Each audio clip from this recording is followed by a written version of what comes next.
Hello, everyone, and welcome back to the Summoners War European League 2025.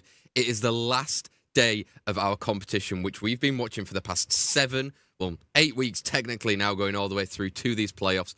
Bringing you all the action is, of course, myself, Sam, joined in person again. He's still here. Mr. Shizu, how are you doing? Definitely doing very well. We had some amazing matches, but also very surprising matches. We had more 4-0s than we expected. Other matches 4-1. We only saw a 4-2, but we didn't see a 4-3.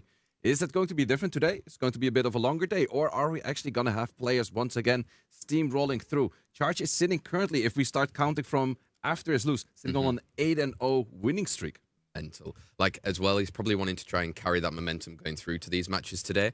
Obviously, the people who came first and second in the actual league itself, Malignant and Pinkroyd, they are joining us in today's competition as well now. They've got to buy all the way through to that kind of like second match before they can get straight the way through to the final. And the rest of the guys are still having to play those matches to beat them in those games. Here we are. Where have you been if you don't already know it? We have been here for every Wednesday for the past nearly 2 months now, all leading up to this today, where there's money on the line, 5,000 euros for that winner, and split the rest of the 10k prize pool all the way to the rest of the people that are playing today. If you manage to make it here today, you're still walking away with some money. So it's pretty cool right now, right? You've got Pinkroyd, Malignant, Charge, and Crispy Bacon. Look at that, like you said, yesterday. We had so many 4-0s, 4-1s, like very much one-sided affairs. Do you expect the same today, or do you think it's going to be a bit closer?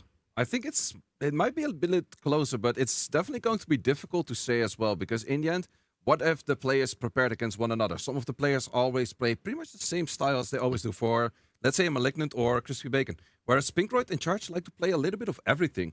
So it's definitely about the preparation on that and what works out better in the moment, because in the end, it is still the special league where you cannot really test your current LDs in the current meta. Yeah, exactly. But today they must have been reruning. They must have been watching what was happening yesterday. If Pinkroyd and Malignant weren't doing so, it could be to their detriment, because in all honesty, some of the matches, especially that Charge was playing, was incredible to watch. A real turnaround, utilizing the Vanessa a lot. We had Crispy Bacon coming around also with Ragdoll. Like, there was some really good plays going on. But, like I said, Pinkroyd and Malignant, they were at the top of that leaderboard for a certain reason. They got 16 points in total each over those league weekdays. And right now they're going to be facing off to see who can already get a bye straight into that final. We said a little bit earlier as well, Pinkroyd, so much experience going into this. He's been there, he's done that, best of sevens, Summoners War Europe Cup, even to the World Finals. I mean, let's have a dive into these players, because it's going to be interesting to see what they bring to the table today, right? Yeah, absolutely. And also from the league days, we can actually see, because everyone played everyone during the league days, we actually had a 2-0 victory on the side of Pinkroyd during the league day. So that does mean something sometimes. But then again, we also saw it with yesterday. It doesn't always mean that that therefore also has the upper hand. But we have seen it being possible for Pinkroyd to understand what Malignant is playing. So first of all, we're going to be looking at the player profile of Pinkroyd right here. Interesting to see, Jongnam was the #1 most picked. It is slightly down-tuned right now, so it might be slightly lesser used. And what's also interesting to see is that the Julian is actually on a negative win rate, whereas it was one of his key units and core units before. Big things that took it a hit for the balance patch for a little bit less of the stun chance. Not the biggest of issues, but a Zenitsu being really good at killing a Julian. Also the Fire Twin Angels that has become very popular.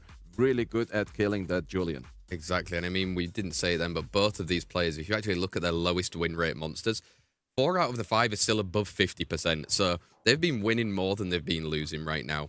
I think also to mention, the last time these guys played was before that balance patch as well.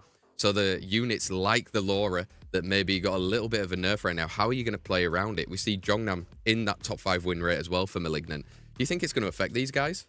Definitely maybe a little bit, but it also depends like how much did you actually practice with that. And I actually noticed it from the last few days where Malignant was playing. He likes to pick that Oliver first. Oliver is his most picked. He has a lot of LDs in his box where you might say it's like, oh, I'm banning out the Laura, I'm banning out the Yan Hong. But actually the people banning out his Oliver had really good plays into him, because then he goes for the Sierra. And the Sierra is actually sitting on the lowest win rate. So that's maybe an option that you could utilize. And that is also the question if Malignant did notice that from himself. Like, hey, without the Oliver, I'm not playing that well. Maybe you can find a different strategy. But we're going right into this match. Let's find out. I wonder if Pinkroyd's ears are ready for some dirty beats from Malignant's Midnight Radio Show. Womp, womp, womp. Usually sounds like that. Will it be the sound of success today, though, for Malignant or Pinkroyd? Pre-ban's taking a little bit longer. You wouldn't usually figure that on the very first set, right? You'd be prepped, or is it, again, looking for the right thumbnail? Yeah, it might be like the Gianna. We mentioned that yesterday as well. Gianna is slightly different, and that's might be the things like, hey, Gianna has been looking the same way for about 10 years. Where is she right now in the pile? It's like, oh, she looks slightly different. Because I would say almost towards like a Hilda, it's kind of the same silhouette. Yeah, exactly. And Pinkroyd there locking in straight away those Water Twin Angels as well. I mean, he's taken a different speed lead approach. But like you were saying earlier, Malignant locking in that Oliver. Yeah, he's always going for that Oliver. Yeonhong mostly likes to pair that with the Gianna if it's available. But let's see what Pinkroyd wants to go for. So far, it's looking more of a combination between a turn 1 and turn 2 combination. Definitely more on the Bruiser heavy with that Fire Bayek and that Tianlang.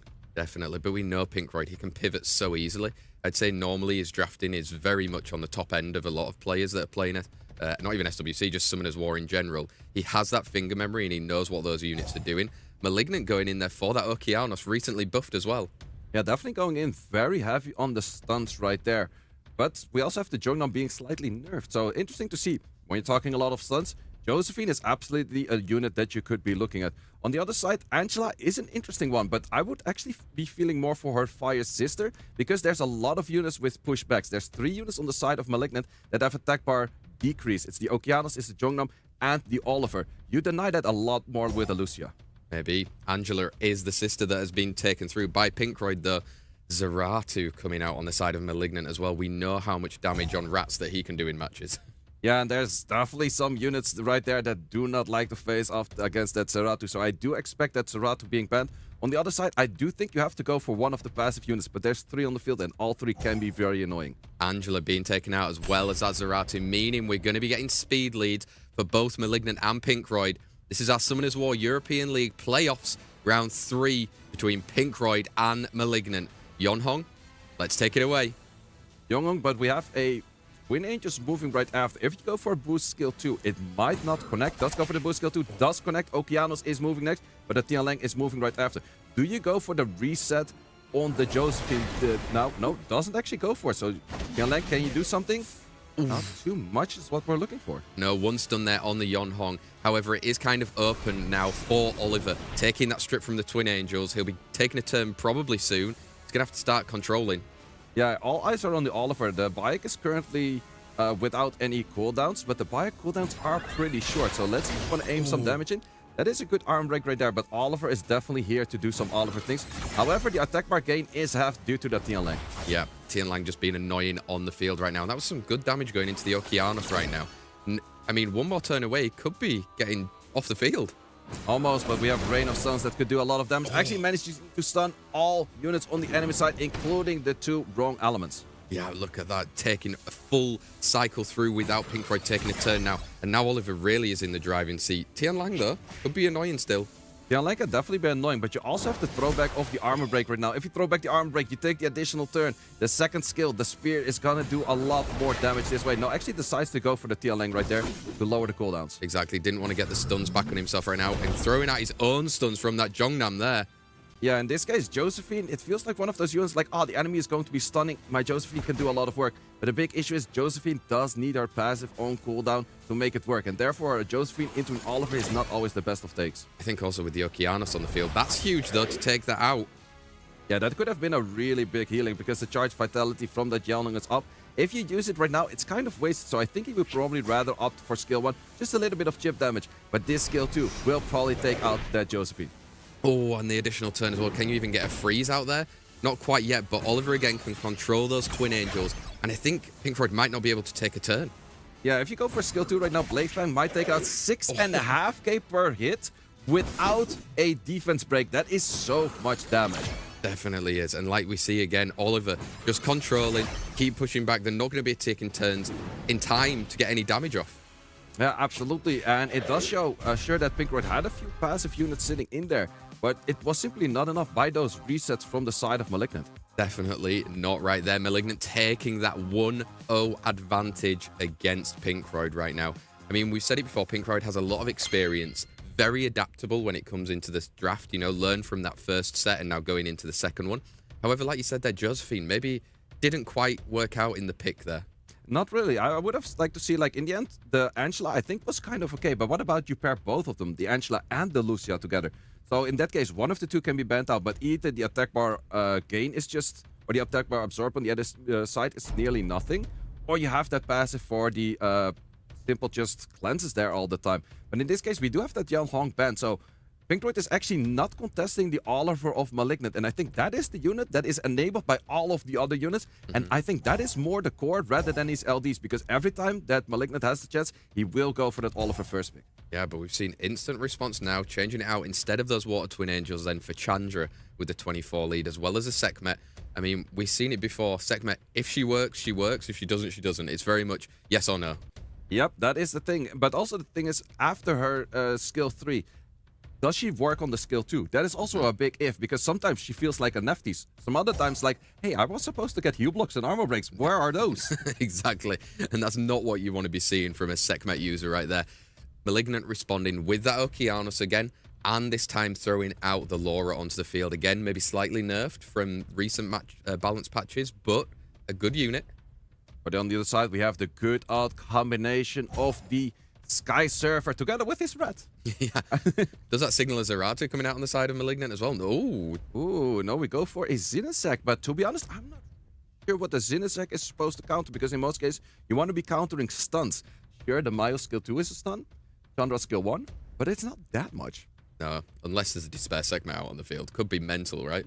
That could definitely be a thing, but I'm pretty sure Pinkroyd would go for a Swift one. We actually have a Viva Gel to counter the potential Miles outspeeding the Viva Gel, and the Viva Gel being in a very favorable position right there. Definitely is. How are you looking to respond right now from Pinkroyd? We're seeing the Juno come out. Could be good to eat some of the debuffs coming around.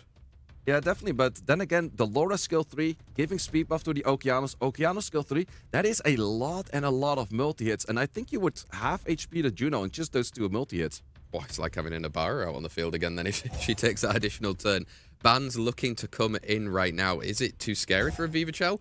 Yes, it is. Viva Chell is taken out as well as a Sekhmet, and we've got speed leads for both of our guys in the Summoners War European League. These are the playoffs, remember.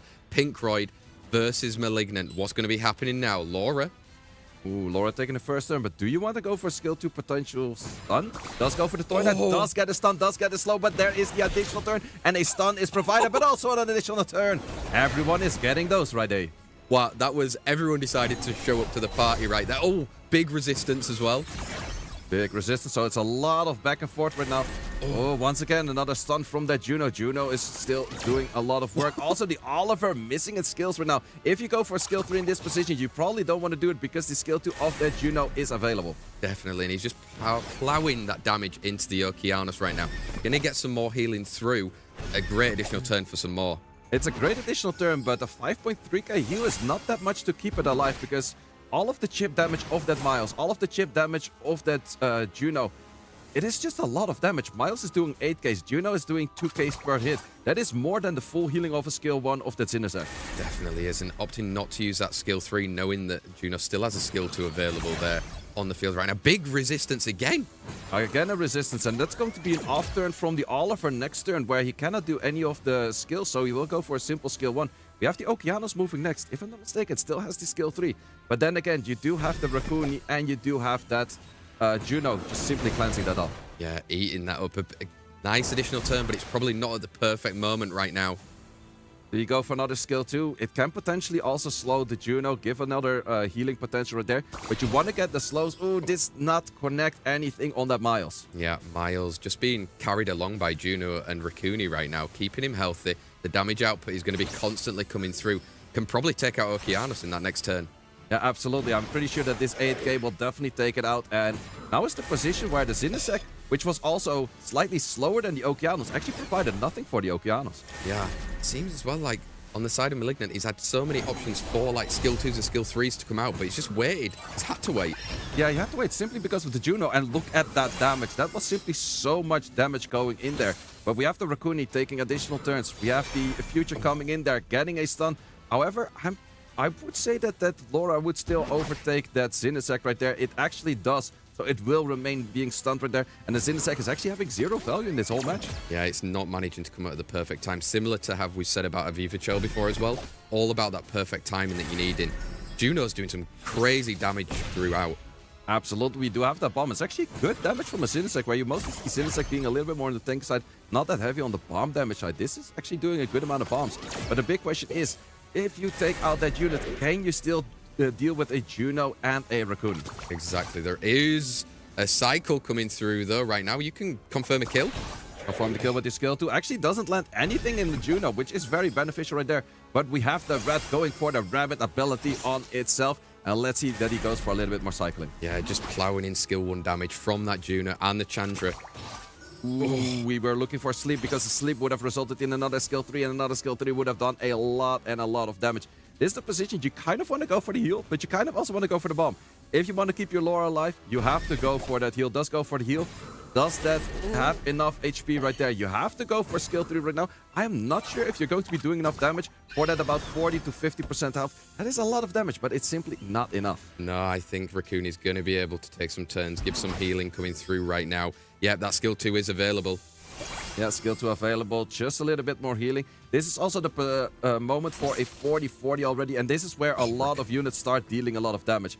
If you once again lock in that bomb right now, it's not going to be enough. Takes the additional turn. The double healing might actually be enough for surviving another turn. Does survive another turn with the sliver of health. Skill 2, how much do we take out? Once again, misses on the Juno. Might it be a Sinistech solo? Maybe, because you're going to have to confirm that kill right now, and that skill 1's going to be dealing a lot throughout.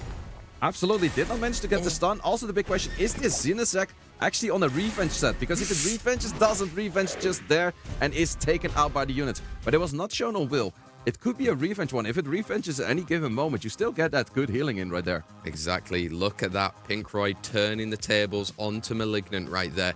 It kind of did turn out into a real bruise fest, I'd say, going through there. If we're getting up to the 40 down, you're seeing Raccoonies hit like great. Remember that time we saw like an 8k hit on a Raccoony skill 1? Yeah, at some point, especially if you get like that random moment, like in the end, 15 crit rate can still crit. On an armor break, you're still dealing a lot of damage right there. So it's definitely interesting to see right there. But it's, once again, interesting to see that I would say the Oliver is enabling a lot on the side of Malignant. And we have been talking about Pinkroyd's adaptability. Let's see if he also noticed that, or he still rather goes for that Laura. Because in the end, the Laura was doing a lot of work. Whereas the Gianna was actually open in the last time, but it was not being used by Malignant in this case. Exactly. Maybe he's decided to cook something up. He does have first pick right now as well. Maybe he didn't want to ban the Oliver because he's going to take it. Or is he going to revert back to a Chandra or a Water Twin Angels? He's adapted. He is already adapting, and that is so great to see about Pinkroyd playstyle. It's almost never where he goes for a full return of a draft. He always feels like something could have had better. Something could have been better. Once again, going to the Okeanos. But this is already where you see Malignant's like, okay, I want to pick this. Maybe not. Maybe I want to pick this. And that is where he doesn't have his most comfortable unit, that Oliver. Look at it here. He's just completely turning the tables. If you've just seen what Malignant's done in those previous sets, you know what? I've already got him ruined up as well. Maybe throwing out an Okeanos, changing it up right now. Malignant's also having to kind of steal units from the other side. Absolutely. He can also already prepare the counter to the Okeanos. Going for a Miles Raccooning in this position makes it that Okeanos in the slot 4 or 5, in the 3 or 4 for Malignant doesn't look as strong. You do have to deal with that Viva Gel though, and that is always kind of scary. Especially if the Viva Gel is specific build to counter a Miles, it's going to be 100 resistance. Yeah, and just because, like you said, with the Zenisec, the timing becomes everything right there.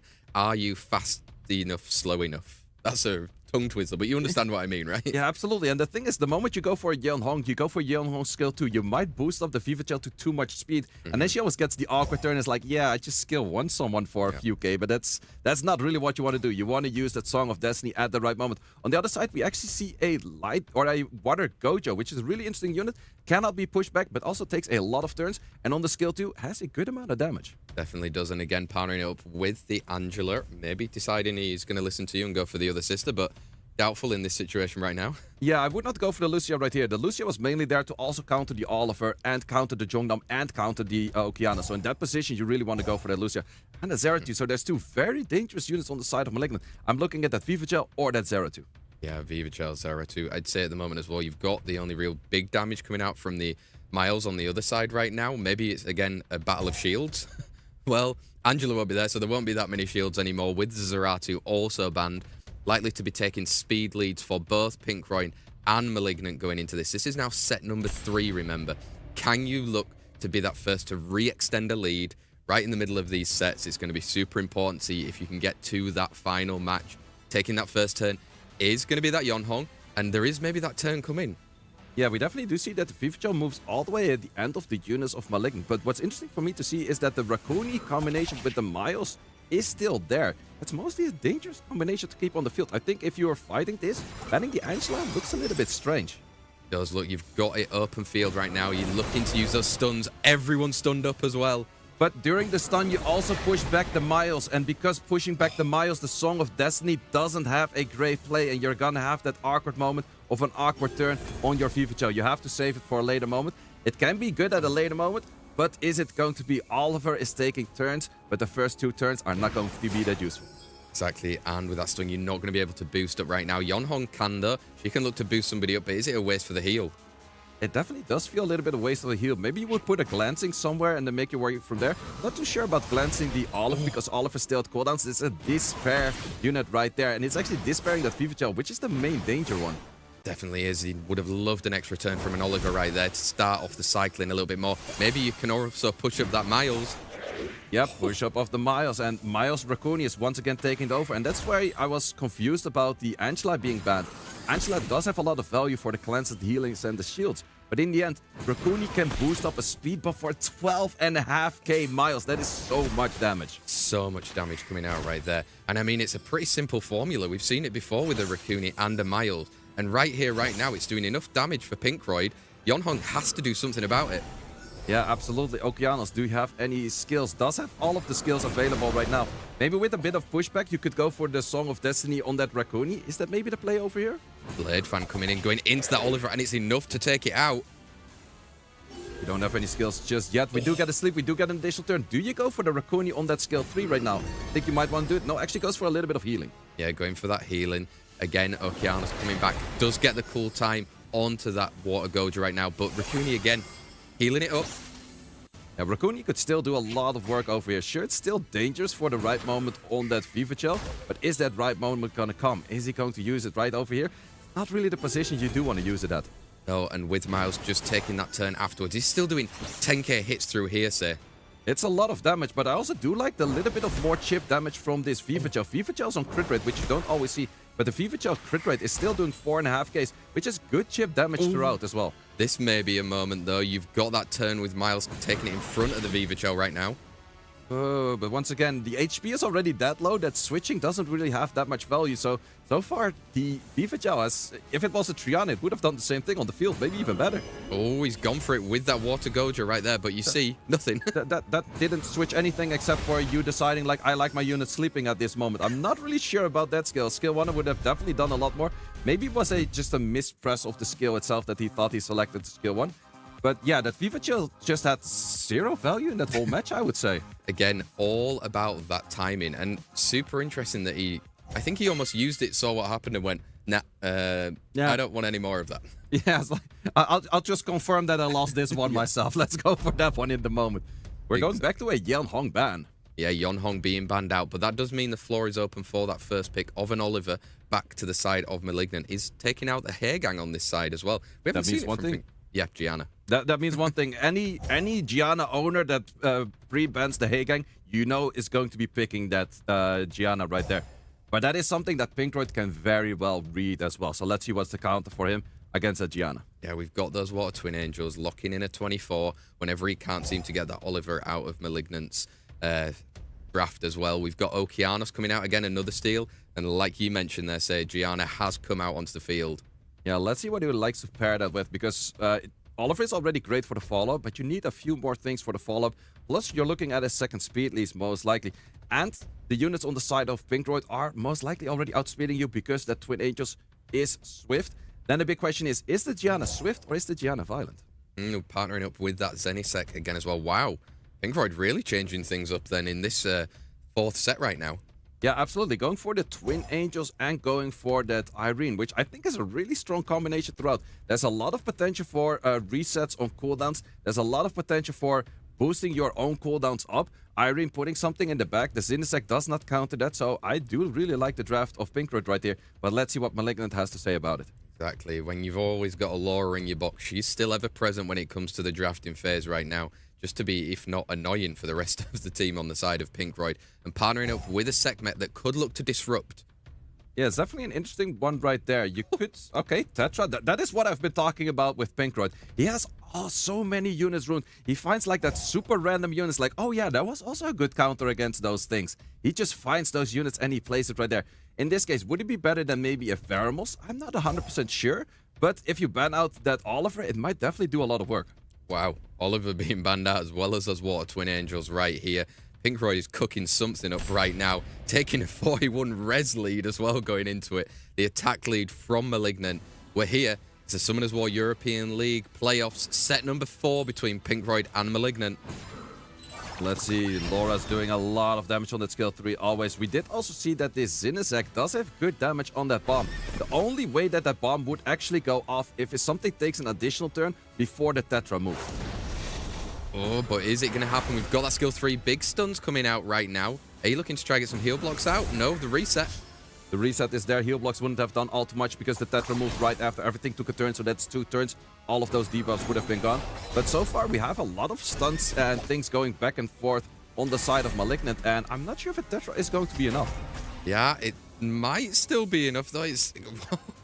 Well, this is the position where I would like a Veramos a little bit more. Sure, you do have that glancing sitting on you, but a Veramos right now is looking at an AoE stun. Tetra right now is looking at a shield. Yeah, but it could be a useful shield.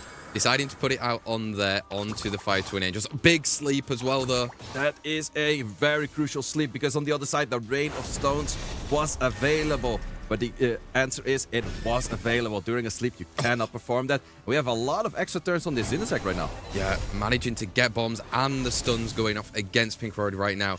I mean, Tetra, like you said, on the field trying to support, but when you've got this much damage coming through... Yeah, once again, this is just simply so much damage. 3k per hit AoE on the whole team, times 3. Yeah, times 3, and it's an uphill battle right now for even these Fire Twin Angels. They're doing some damage going in, but look at how unhealthy that team is. Yeah, that's definitely not really helping, and that's also where the Tetra, sure, it's a decent to good healer, but it is a single target healer, so it's not really doing enough in this match in the end. Definitely not. I mean, you've got that option to even kill there, going with that skill 1. We can go put somebody in a bag, but is it going to last long enough? I'm pretty sure not, because the moment that Laura gets another skill 3 off, I think we're looking at the end of the game. Could be. We're putting over that Mischievous Trap. We've got even that skill 1. We've got the threat state. Yeah, there's a lot of things going on right now. You can even steal some of those counter reflex on those buffs, but Tetra's trying to heal everything. Sure, you're doing an okay amount of damage to the Gianna being in the box right now, but you have that healing of the Zinizek, and where it did not really participate that well in a previous match, it's doing a lot of work in this one. Definitely is. Resistance is big, but this skill 3 likely enough to take it out. Yeah, that is just simply, once again, so much damage. Sure, the defense buff is slightly nerfed on the side of Laura, but Laura's damage is still there. The speed buff is still there. Wow, 2-2 Malignant bringing it back against Pinkroyd right there. I mean, we said he must have been cooking something if you're putting a Tetra in that 5th pick. Maybe not the perfect unit there, though. Yeah, maybe in the end, like in hindsight, a Veramos at that right position, AoE stunning potentially, would have maybe done a little bit more. Also, there's still really that contest on that Gianna every time. I guess that Pinkroyd would go back to an Oliver kind of style of draft to get that as a steal from Malignant. Yeah, I mean, Malignant has been basing it around that Oliver a lot whenever he's got the first speed lead choice. Pinkroyd coming back in there then with the Oliver. How is Malignant going to look to respond? We've seen the Water Twin Angels before. Okeanos popping up early as well. Yeah, let's see if he wants to go for that. Also, the option is still there on that Jianong. It's going for a Chandra and an Okeanos, so definitely 2 very strong overall all-round units. That doesn't give too much away of the draft of saying like, oh, I'm going in this or that direction. These units could be in any direction. Exactly. At the moment, you can now adapt into those different situations. We've seen the Bruiser, we've seen the Snipes in every one of the matches in the Summoners War European League. Pinkroyd going to the Old Faithful, Miles and Raccoon. Yeah, definitely that Miles has been showing a lot of damage, and Malignant has to keep in mind, whatever you draft right now, he likes to pick an Angela late on top of this. If you're feeling like, hey, I have to ban that, but I also have to ban the Miles or the Raccoon, you have to make smart picks right here. How do you want to counter that Miles? Because you have to pick something actively, maybe with a slow. You already have the Chandra, but something maybe more to counter that unit right there. But he actually goes for his typical units with a Zeratul and a Yunhong. Yeah, just bringing them pure damage in the end. I mean, it's damage that can go through a unit, especially if it gets an additional turn, like a Zeratul. Pinkroyd right now, we've seen in these situations, we've seen Angelas popping up around here. I mean, we've seen a Tetra before. Maybe not in this situation, though, again. No, probably not the Tetra in this situation. Angela is definitely something that could have potential. Big question is, the Zeratul is really dangerous, and you have to keep in mind, Malignant can still go for a strong 5th. We have a Jungnam, and we have the Fire Megami being picked up. Yep, and again, Malignant looking to respond then with that Zenisec. I mean, it's been played pretty well from in that last set right there. Not so well a little bit earlier on. But how's it going to fare in this matchup? I definitely do think it's very strong. It cannot be pushback. There's multiple units with pushbacks, and there's 3 units with potential stuns. So the Zenisec might have a lot of potential this match. Might have to ban it out. But then again, the Zeratul is always so dangerous. Exactly. Raw damage coming out from the side of Malignant. Has been let through, though, so we've had Raccoon and that Zenisec taken out, meaning speed leads for both Pinkroyd and Malignant. This is our set number 5. Remember, it's a best of 7 here, folks. Taking that turn is going to be the Yonhong. Ooh, where are you going to aim your damage, or are you just simply going to be boosting up? Someone boosts up the Okeanos. Okay, are we going to go for a skill 2 on either the Oliver or the Jungnam, or what are we planning to do? Because I'm not really sure. Goes for that. However, we do have the Eagle skill from this Fire Megami. Could instantly go on that Zeratul. Does not connect on the Zeratul, however. No, that's huge right there. Not managing to get a stun going through. And it is going to result in him taking a turn, unless Miles can do something about it. Miles, you have to be looking at the stun on the Zeratul. Does connect the stun, does take the additional turn, and that is half HP from that Zeratul. It's not over yet, though. You can defend, and obviously Chandra can look to boost up that team. He might try and get some more turn cycling coming through right now. And stuns of his own. Oh, great stuns right there. However, it was stripped for the defense already, so you can plow in more damage towards the Zeratul. However, a big issue for that Miles is that slow. It will lower the damage output by a lot, but we first have Rain of Stones. Yeah, Rain of Stones coming in. Can you look to get some stuns? Stuns across the board there as well. Elements in this case did not matter. Both of the water units are looking stunned, are looking slowed, and this Zeratul can start taking turns. It can, because now that skill 2 into that skill 1 with the attack buff coming through, you're probably to take it out. Yeah, I would say that is 15%. Yep, that is absolutely 15%. And that just shows why Zeratul last few times was every time bad. It's just such a strong unit. It has a lot of survivability. The moment he comes online, there's just so much damage coming in right there. Definitely. Look, he's taking more turns. You can look to try and stun again right now. Maybe you just need to kind of try and get it out of that cycling, but resistance. Oh, great resistance over there. And Pinkroyd does know that there is no point of return from there. It's just so strong, that Zeratul. The moment he gets online, he is hard to kill. He has that immunity. If he's not stunned, he just starts healing a little bit. But the damage output with the dots is just so much work, and you don't need an armor break setup. Exactly. I mean, I saw it as well, actually. Somebody wrote down just in chat there. How come you deciding to, like, reset the cooltime of that Yonhong and not at the Zeratul at that moment when you'd managed to stun it with the Oliver? Just simply because of the stun, you think you're fine? I'm not too sure about that, but in the end, you kind of have to control everything, and that is the difficult thing, because if the charge vitality comes up at the right moment, sure, you maybe did a lot of damage to a Zeratul, but it's back on full HP, so there's a lot of options right there that you could go for, and in hindsight, you can always say, like, oh, this looked better because this was the result of the match, but it's hard to say in the moment what would have been the best play. Exactly. There we've got pre-bans coming in, we've got the Hairgang, we've got the Yonhong, Oliver being taken again from Malignant as that first speed lead. We probably know what's coming here. Yep. Well, in the end, the big question is, does Malignant also want to go for the same combo of actually taking an Oliver plus a Miles Raccoon? But in this case, Gianna is open, so he does like to go for Gianna. Gianna partnered with that Okeanos as well right there. Pinkroyd deciding to go for the Fire Twin Angels. Last time Malignant banned out the combo, which we know hasn't been working so well in the Special League recently. But having that segment out on the field, you can also look to get a cool time. Irene as well. Let's get some people into the bags. Yep, but last time around, the Irene draft didn't work that well. So let's see what he's going to go for this time around. Because there's still a lot of options for Malignant that he can work around with. But he has to be going for at least somewhat of speed contesting. Otherwise, it's going to be difficult. We're going back to that FIFA chat. I'm not sure I've been liking it based on the previous few matches where it did just not really get the turns. Because you have the Okeanos pushback AoE. It is very imminent that you push back something and therefore you get the wrong turn. It takes it away, goes for Laura, liking that a lot more. Does he go for another speed lead right here?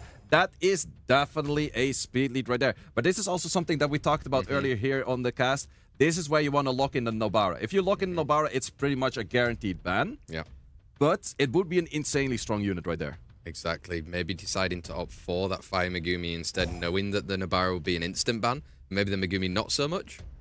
Definitely an option right there, but now it gives the options for the segment ban, and then there's definitely a first turn going towards Malignant. Let's find out if he decides to go with that one right there. I mean, 233 leads on the side of Malignant, some very fast units as well with the Laura, and obviously it was a super fast Okeanos last time as well. Let's find out who those bands are going to be. It's the Fire Twin Angels and the Laura, meaning that we've got speed leads for both Pinkroyd and Malignant. Malignant a little bit faster on that one. It's our Summoners War European League set 6. If Malignant wins, he's through to that final. Yeah, let's see. We do have 2 units on the side of Pinkroyd moving first. So there's an option for denying proper turns on 2 units by that back and by the Charming Force. Charming Force, do you connect? Does actually connect. Next unit to move is also that Irene, so you don't even have to push up the Irene if you so decide to, because you can even push up the Megami right now, and maybe even deny 3 turns right there. Exactly. This is perfect timing for Pinkroyd right now. You're looking to try and get some of the stuns out as well, and then Irene to take another unit off of the field. Resisted though. Also, the big question is also a half resist, and that is a really bad resist on the Irene, and it might be not as noticeable. You feel like, oh, it's still in the back, right? It's still nice, but there's going to be a full attack bar Gianna popping up at probably a moment that you don't really decide, with all her skills available. Exactly, and especially right there with your own immunity on the field, it's going to be more annoying. Only one of the suppressions landing over there, but it didn't actually have the skill anyway. Yeah, so far, I think it's just waiting for that Gianna to get out of the back, and I think Malignant is looking at a very favorable match with those skills not landing for Pinkroyd at the start. However, also Pinkroyd doesn't show that much damage in this whole draft, so it's going to be a little bit more difficult in the first place. Definitely is. You've got that skill 2 from Silver right there, and now Gianna pops up. You can look to... Do you want to even put the bomb there? You could put a bomb on yourself, but I don't think that Malignant would go for it, because there's currently the reflect right there. Does actually notice it, doesn't go for the bomb right there. That's one of those mistakes. It's like, wait, I didn't read the balance patch. What did this unit do again? I give a bomb to myself? Why? Exactly. That's why you're in the finals of the Summoners War European League right now, and it is the driving seat for Malignant. He's trying to control still with Oliver, but I don't think there's so much damage. In the end, Okeanos has a good amount of damage. The Gianna has a good amount of damage because the skill 1, it's hitting 2.1Ks on the branding. That is a lot of damage sitting in right there. Moment that Okeanos takes a turn, it's a lot of work right there.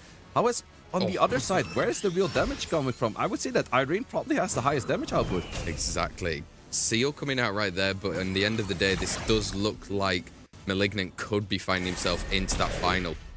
14k bomb, that is a really well-brewed Gianna. And we have that victory going towards Malignant. Wow, Malignant taking out Pinkroyd right here. Remember, folks, though, Pinkroyd is not out of it yet because he was in the top 2 from the Summoners War European League. This match was kind of a bye to get through to that final already. So we will be seeing Pinkroyd later on today, and Malignant even further down the line to see exactly who is going to be the winner, the eventual Summoners War European League champion 2025.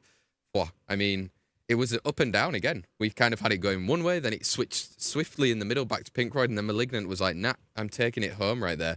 He just really, I would say, used the units which he knew how to work, right? Pinkroyd had a lot of units that maybe weren't so typical of him.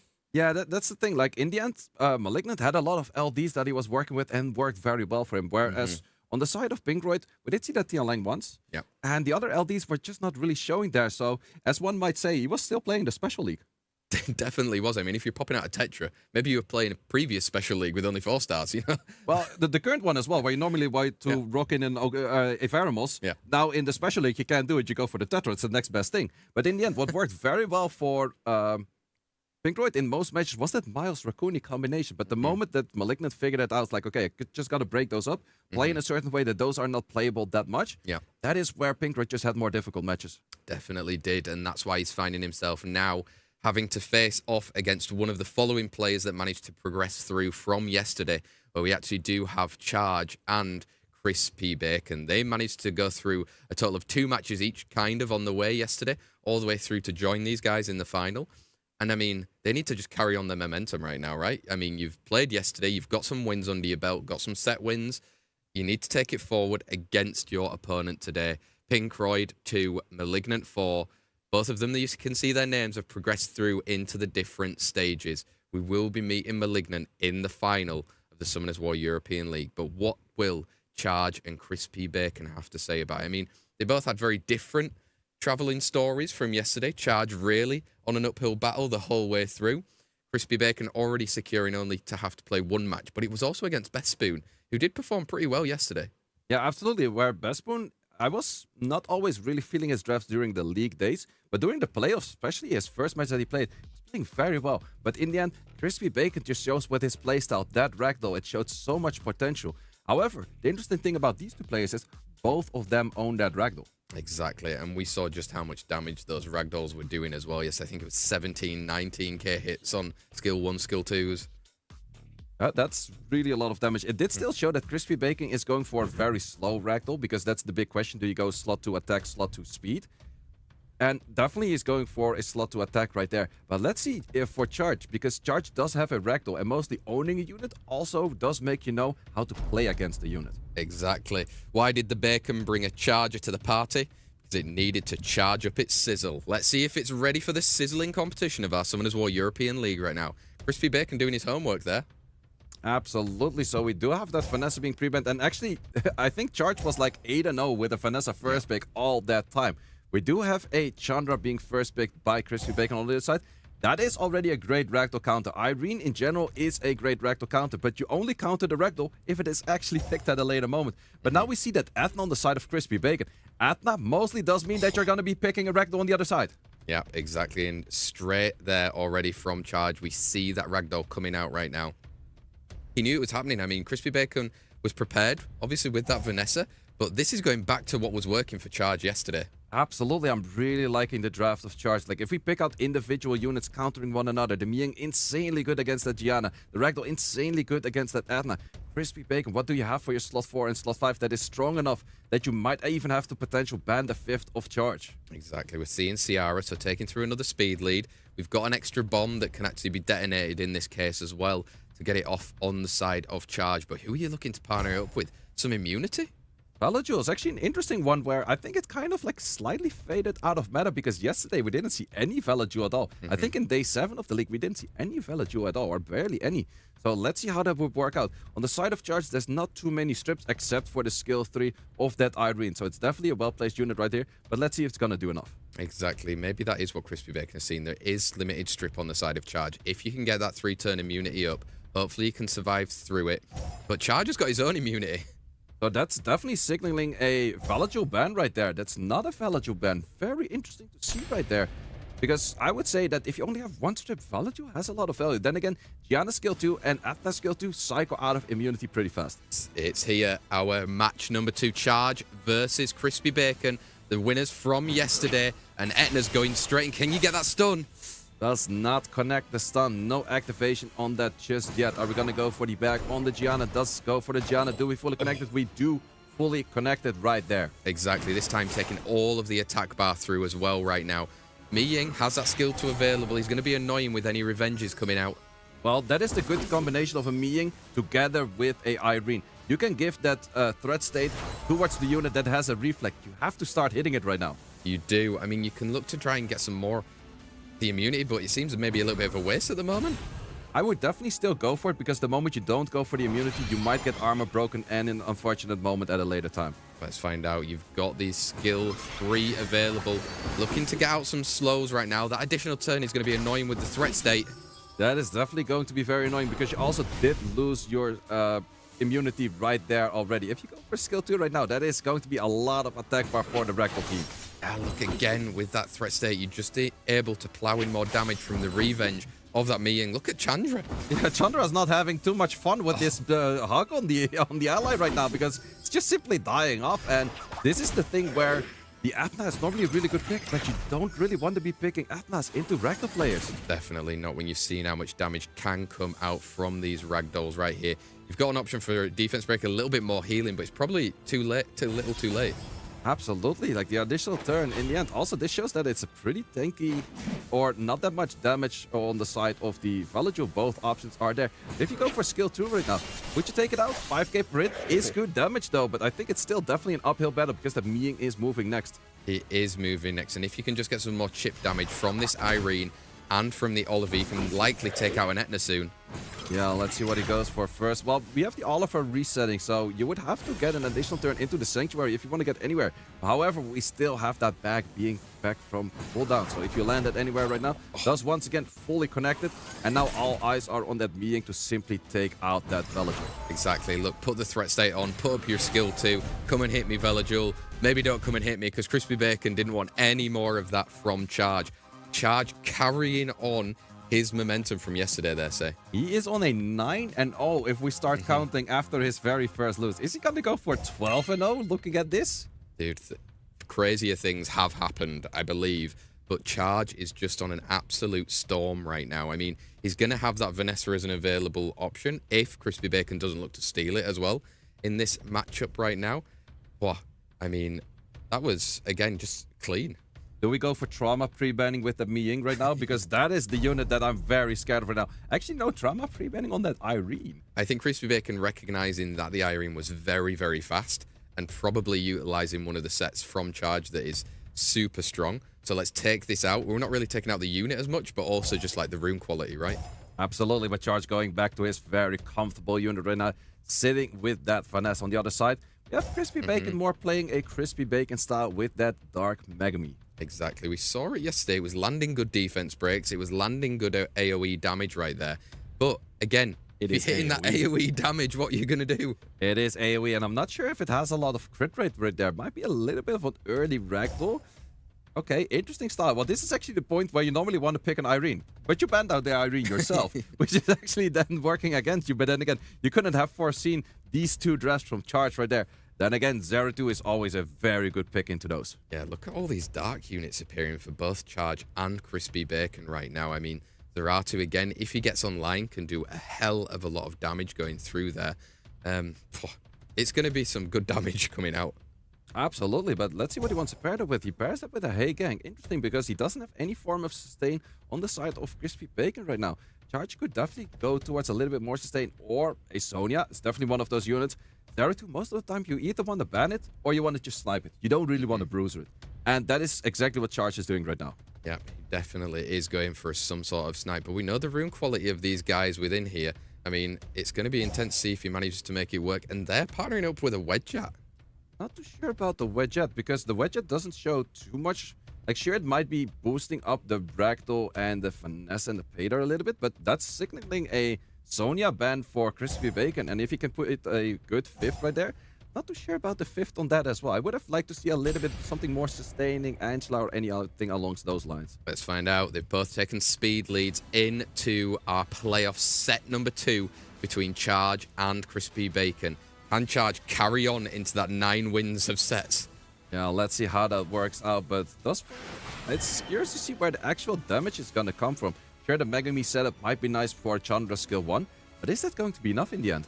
Let's find out as well. If you're looking to use that skill 2 right now, you're going to boost somebody up. You have boosted up that Chandra, already kind of showing where that defend might come in. Well, you don't want to do a defense unless the enemy is already attacking something, because you know 100% sure if you're attacking something and the defense comes up, you're simply just not going to be attacking that anymore. Also, Chandra being stunned is definitely not helping Crispy Bacon right here, so let's see what he wants to do with those Twin Angels. Trying to get a setup, no setup right there. Yeah, resisted right there. I mean, Ragdoll is going to be taking that turn, but I'm looking at this Dark Megumi coming up next, say. How much can he land, and how much can he set up for some real damage? Well, that's going to be the big question, because he is a setup for damage. He's not that much damage himself. But who's going to be the follow-up? Okay, the additional turn. It is a decent amount of chip damage right there. We still have the Vader going in there. Doesn't get the stun or anything right now, but Hagan can come around again and do a little bit more chip. Just keep pushing it back. A little bit of chip damage right there. The main healing on the side of Charge is also not that much. Vader has a slight bit of healing when it is in the Druid form. The Wedgeat has a slight bit of healing. It's not all too much healing coming in there. Exactly. Are you toying around with the fact that Charge has that Ragdoll at any point, a skill 2? If you drop him low enough, it's going to be taking out another unit. It's definitely scary, and that is the reason why he's focusing that Vanessa first. But the Ragdoll's just taking turns by just random crits happening here and there. The Wedgeat boosting up the whole team every time. So there's definitely an opening to kill units at some point.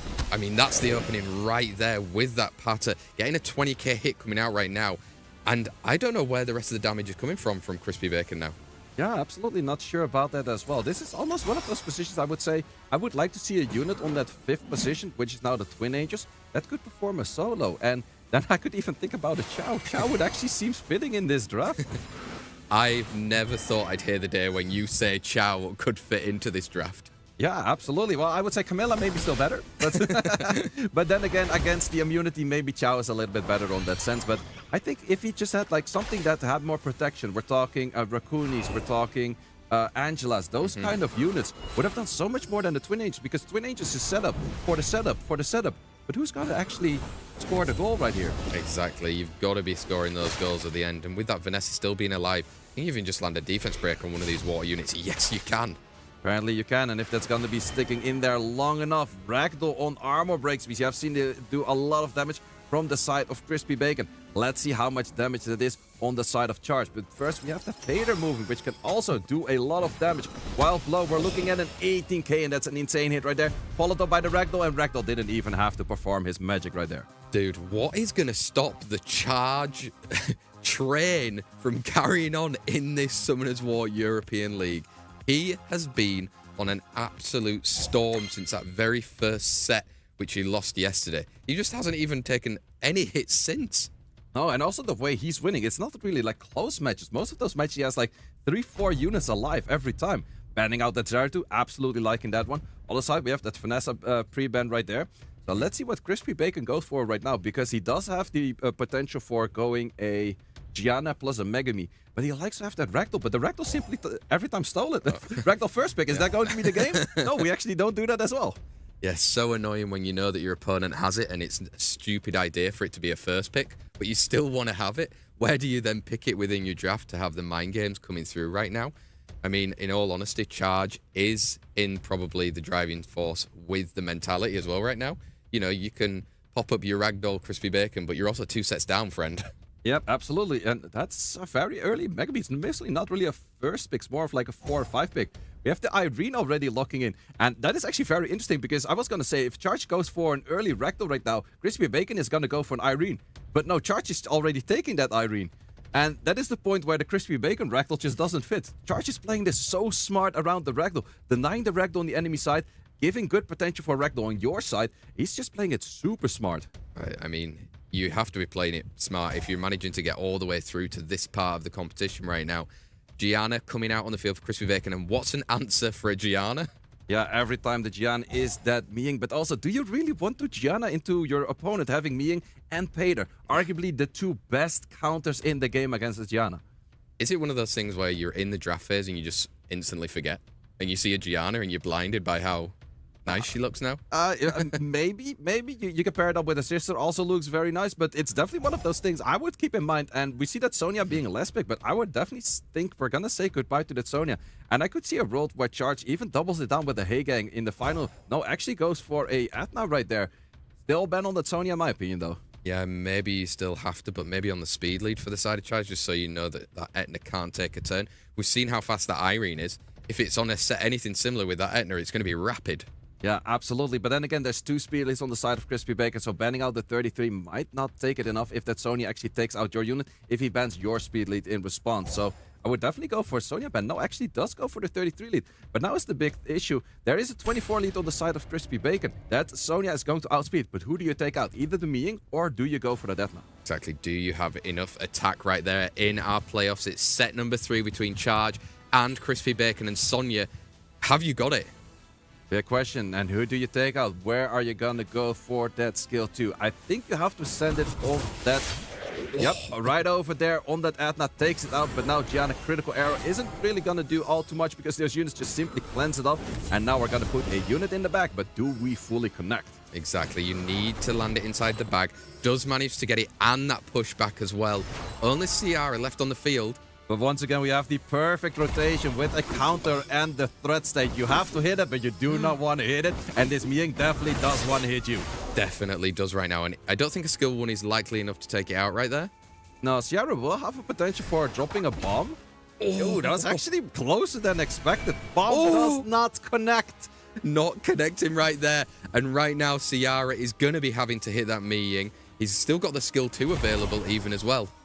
Yep, but we also have a skill 2 right here, and that's definitely a potential for taking out that Sierra. I do think you want to connect your kill on this one. Actually goes for staying in the Druid form, a little bit more healing. Being is just rocking in so much damage, and we're talking earlier about it. These crits just do so much damage. They really do. In the most of the time of RTA history, his brother has been the main figure of everything to do. But Mi Ying rightfully taking his turn. Look at that resistance again. Gianna's are just not performing. Now, actually, where the Gianna of Slay yesterday was not doing anything, but Crispy Bacon showed like, no, my Gianna was doing something. Today, Gianna's just not having her day. She's being super hard counted on the enemy side, but also the moment she has to perform, doesn't do it. Sierra, same thing. Moment you could land that bomb, maybe have a comeback over there, it just simply does not happen. Definitely doesn't. I mean, right now is probably the opportunity to try and take out that Sonya, because Mi Ying could go down. Ooh, that's some good damage right there, but we're still sitting at an armor break on that Sonya. Thing is, however, you could miss a crit and glance, but there is still the Irene putting something and someone in the back. And we're saying, Sonya, you're not going to be playing for another 10 turns. Exactly. It's perfect right there. You've still got options for bombs, but Pater as well is going to be cycling very quickly through, and that mischievous trap is going to be annoying. Absolutely. So you can land the bomb. If you go for critical error right now, that's going to be a cleanse. Definitely don't want to do it. But we once again have that reflect and the threat state. And during the meantime, we just see like the HP of that Sonya chipping down every time. And it's going to end up at 0. Or well, pretty much 0.1 the moment it comes out. But is that going to be a wrong or a right moment? Yeah, it's going to be interesting to see. It's still up in the air for Gianna right now. I mean, some good skill 1 damage could be good for her. Ooh, but we have Sonya not living anything. 15k damage on that armor broken Sonya. Gianna against the world right now. Gianna doesn't have that much skill 1 damage, where we saw Gianna of Malignant hitting about 2Ks. This Gianna is hitting 700. The chip damage is simply not there. No, it's not. And again, it looks like Charge has managed to drive through right now. I mean, using this bag, he's just going to be, in turn, cycling through, getting some attack bar whenever you can. He needs his skill 2s to start landing. Yeah, absolutely. But I think that Judge should have went for a skill through himself. Oh, the big issue is there's no critical error just yet, and you cannot go for the bomb because you would have a bomb on yourself. Exactly. Even with some glancing there. Skill 2 is the moment. How much? Almost 8k. You get another one of them and it's nearly over. It is absolutely over at the time. Also, right now, skill 3 doesn't really do too much. There is a Pader on that other side. A Pader loves to cleanse those. He does love to cleanse them right now. Gianna not looking healthy, and with that, you can just keep piling in the damage. And again, Charge 3-0 in this one.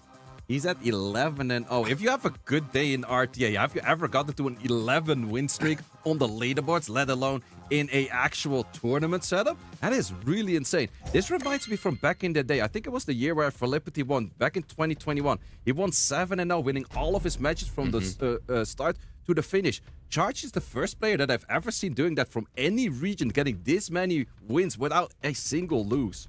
Wow. I mean, there you go. Charge back in it. He's looking to pre-ban out that Gianna this time. Irene has been taken out as well right now. Maybe it's going to be some sort of more of a ragdoll game. We've got Vanessa likely to come out from Charge. Why fix it if it ain't broke?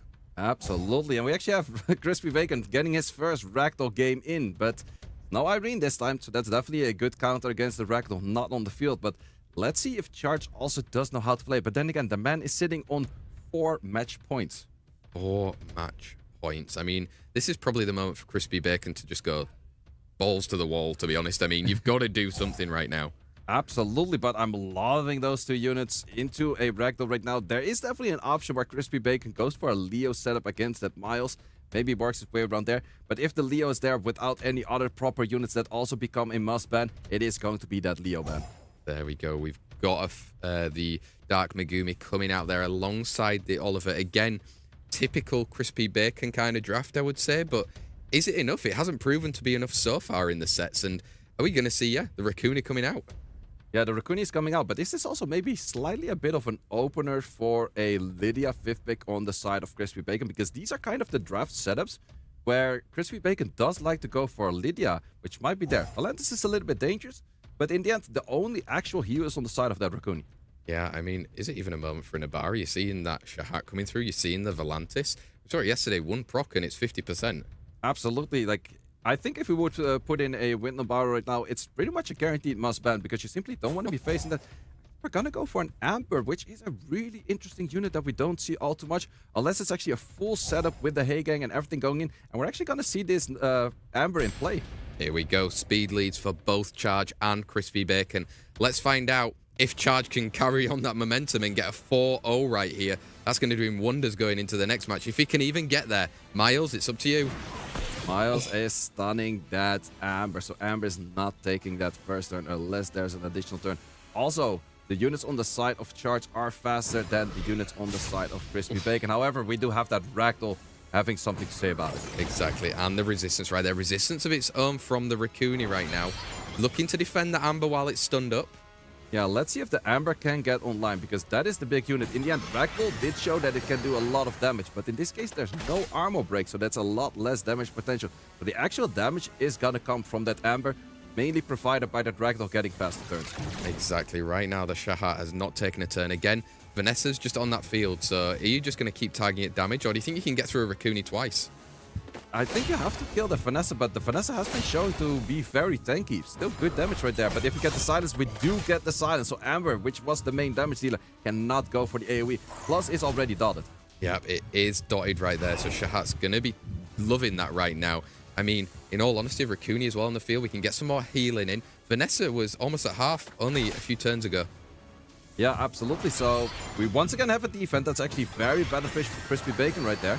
And let's see if the Amber can finally start doing something. Does she get the hit? She does get the hit, but not the slow. With the slow, she would have done a lot more damage as well, because her damage comes from having debuffs on the enemy.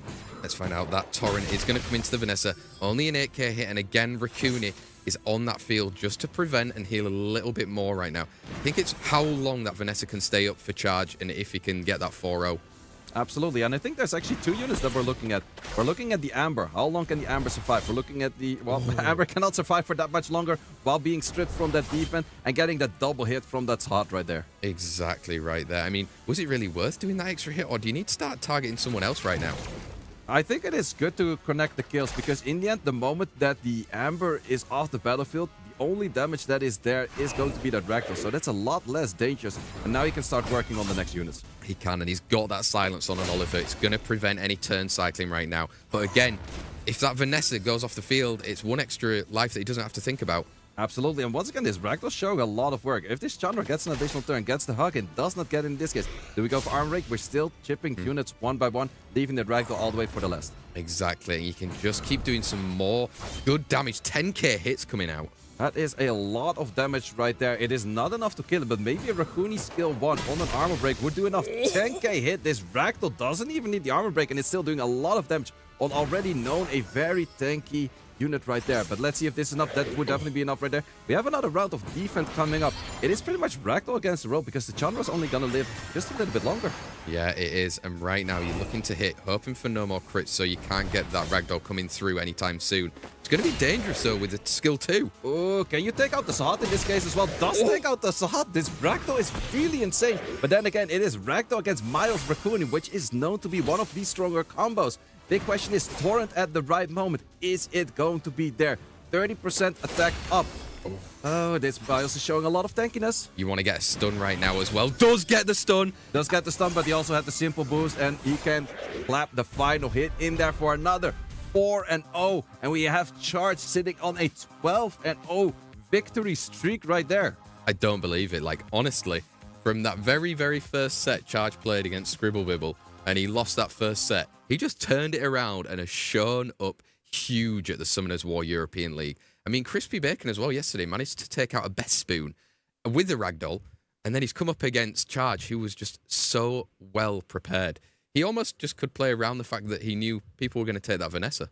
Yeah, absolutely. And what's also interesting to see, during the pre-show, Scribble was actually laughing about, like, hey, if I'm not going to win, Charge is going to win. Yeah. It's like, is that because you lose against Charge if you would get kicked out the first round? He was actually joking about it, but looking at this, like, sure, he still has to go through Pinkroid and Malignant, but he's actually looking very comfortable with his victories right now. So let's see what he makes out of those. I mean, again, huge for him right now. Commiserations, obviously, to Crispy Bacon, but there was still money on the line for him as well, and he managed to make it all the way through to this final day of the Summoners War European League. So again, kudos to him. He proved himself that he was one of the top 4 in Europe, I would say, right now, and taking the Charge forward is literally the namesake Charge, and it will be Charge versus Pinkroyd in maybe what would be kind of that semi-final matchup, the round 4 right now. Another best of 7. Can Charge do it again? Losing one set out of all of the possibility, it's just incredible. Absolutely, but it's also the funny fact is that it's not like somewhere in the middle. It's like you had one slip up somewhere in the middle. Like at the start, didn't really work out for the first draft. And then everything just worked out time and time again. Like getting 12 in a row victories is incredible hard in this game. And he's just making it look easy.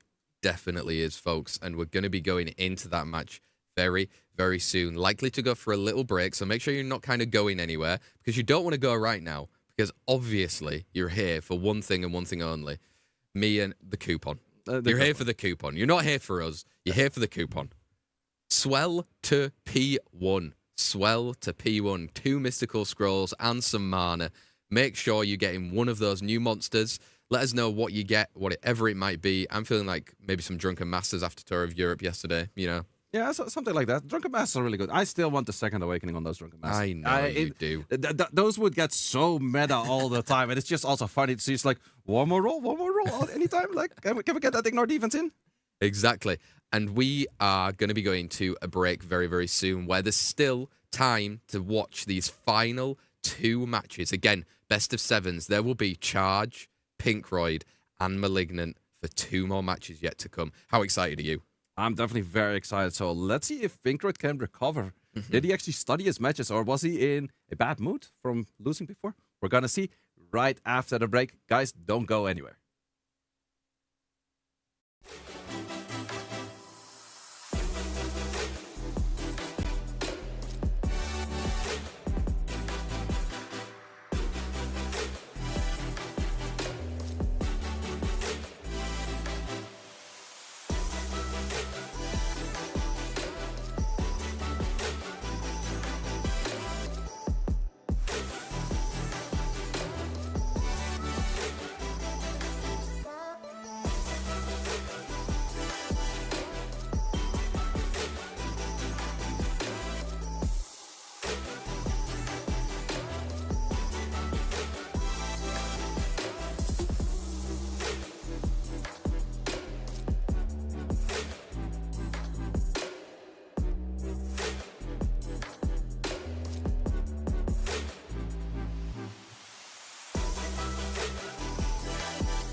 Hello, everyone, and welcome back to the Summoners War European League 2025. We are now in the last, maybe even an hour and a half of this right now. We've got 2 more matches yet to go to find out who is the eventual winner of this year's competition. We've been here over the past 8 weeks, every Wednesday, and since yesterday and today, we've had these knockout phases of the tournament. I mean, like we said at the start of this weekend as well, it's the time for an underdog story.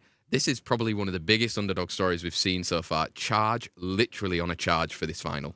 Absolutely, but now he has to play against Pinkroyd. And could he do the unthinkable 4-0 Pinkroyd? Well, then again, if he just wins, I think he's fine with that. He doesn't have to 4-0 from here on out. Well, then again, he didn't have to do that with any of those, but he still did. He did do it. And again, if you wanted to prove that you can be the best out there, I mean, doing it against a former 3-time Europe Cup champion in SWC is obviously the best place to even just strike so much fear into somebody like a Malignant going, dude, can anybody stop this guy right now? I mean, looking at the drafting, the way that he's playing, simply on fire. And we're going to have a look at that bracket to show you exactly what you might have missed if you're only just joining us now from today, or even from yesterday if you didn't manage to watch with us. We can see here right now, it's confirmed Malignant is in that final, but meeting him is either going to be Pinkroyd or Charge. If I really had to ask you right now, who do you think is going to be in that final with Malignant? I would still vote for Pinkroyd because of more experience, but then again, the steamrolling that Charge has been doing so far, it's really insane. Definitely is. I mean, can you stop the momentum right now? Because he has been on an ever-growing charge right there. The Ragdoll being put to great use, playing around it as well with the Irene, the Vanessa being pivotal for him. Pinkroyd playing a little bit weirdly, I would say, in his last matchup against Malignant. Who's your favourite? You said your favourite already, but how do you think it's going to actually go? It's going to be a little bit more of a difficult one. However, you do have the side of Charge having that Ragdoll, but on the other side, you have a Tianling, which arguably is a good counter into Ragdoll. But I've also mentioned it before. Half a Ragdoll is still a Ragdoll. Definitely is. He's facing off against his inspiration. Will he inspire or get caught in the crossfire and simply expire? Damn, say it might be time for us to retire, or at least me retire these jokes. Let's get into it with Pinkroyd and Charge. Speed leads being taken out on both sides as well. Vanessa and Oliver, and wow, Pinkroyd seems to be back with the speed of that pick. Absolutely, but Fire Megami that early, that's not something you see most of the time, so interesting to see where he's going to go from there. But definitely we're locking in speed leads early. Charge has been using a little bit of Chandra, but he really likes to go back to that Irene, picking it time and time again. He does pick it right there. I mean, Pinkroyd as well. Usually we know just how good he is at being able to draft around and adapt. He lost that first set to Malignant, came back again, but maybe got caught out from being a little bit too techie. Yeah, definitely could be a thing. So let's see. Actually, Fire Monkey, I haven't seen too much of that. Gojo. Okay. Gojo's an interesting one right there, segment. It's definitely a little bit of like good units throughout, but I don't really see a cohesive team. I don't really see the counters over here just yet. It's just comfortable units, maybe more or less, but also a little bit of tech kind of units, which is interesting to see. Then again, we see a Miying. We did already notice that this Gojo is on Despair, unless it has been changed throughout the match. I'm not sure if they are able to do that from player to player, but that could be a thing as well. But if it's still Despair, Miying is going to be really strong. Definitely, as we've seen a Jongnam coming out as well there from the side of Charge. We've seen limited amounts during this weekend, at least, of him doing too much. Angela again. Pinkroyd's going back to kind of the familiar drafting that he was doing against Malignant. That didn't win him the match.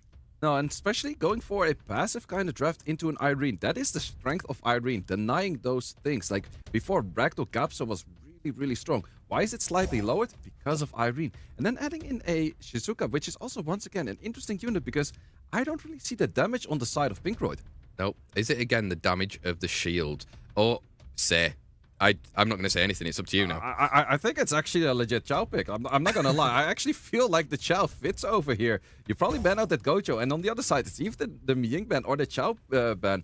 But I actually do think that this Chao fits over here.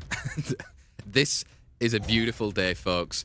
Chao did fit, but he's not going to be seen. That's the sad part right now. Speed leads for both Charge and Pinkroyd right now. This is it. This is our round 4 set 1 between Pinkroyd and Charge. Who can meet Malignant in that final? Sekhmet. Oh! Sekhmet not doing the things Sekhmet is supposed to do. Then on the other side, we have Shizuka.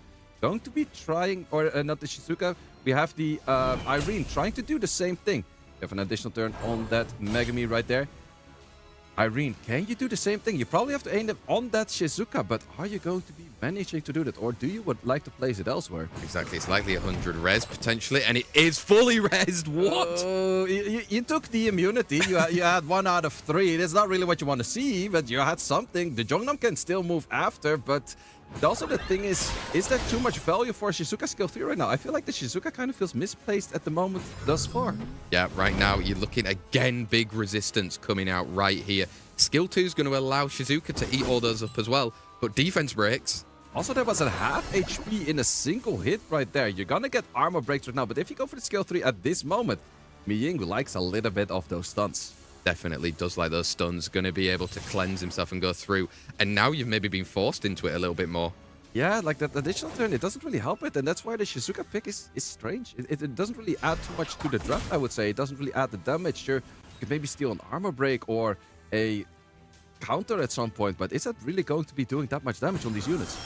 With that glancing, going for the cool time, that's going to allow you to be able to bring out that skill 3 from Shizuka, though.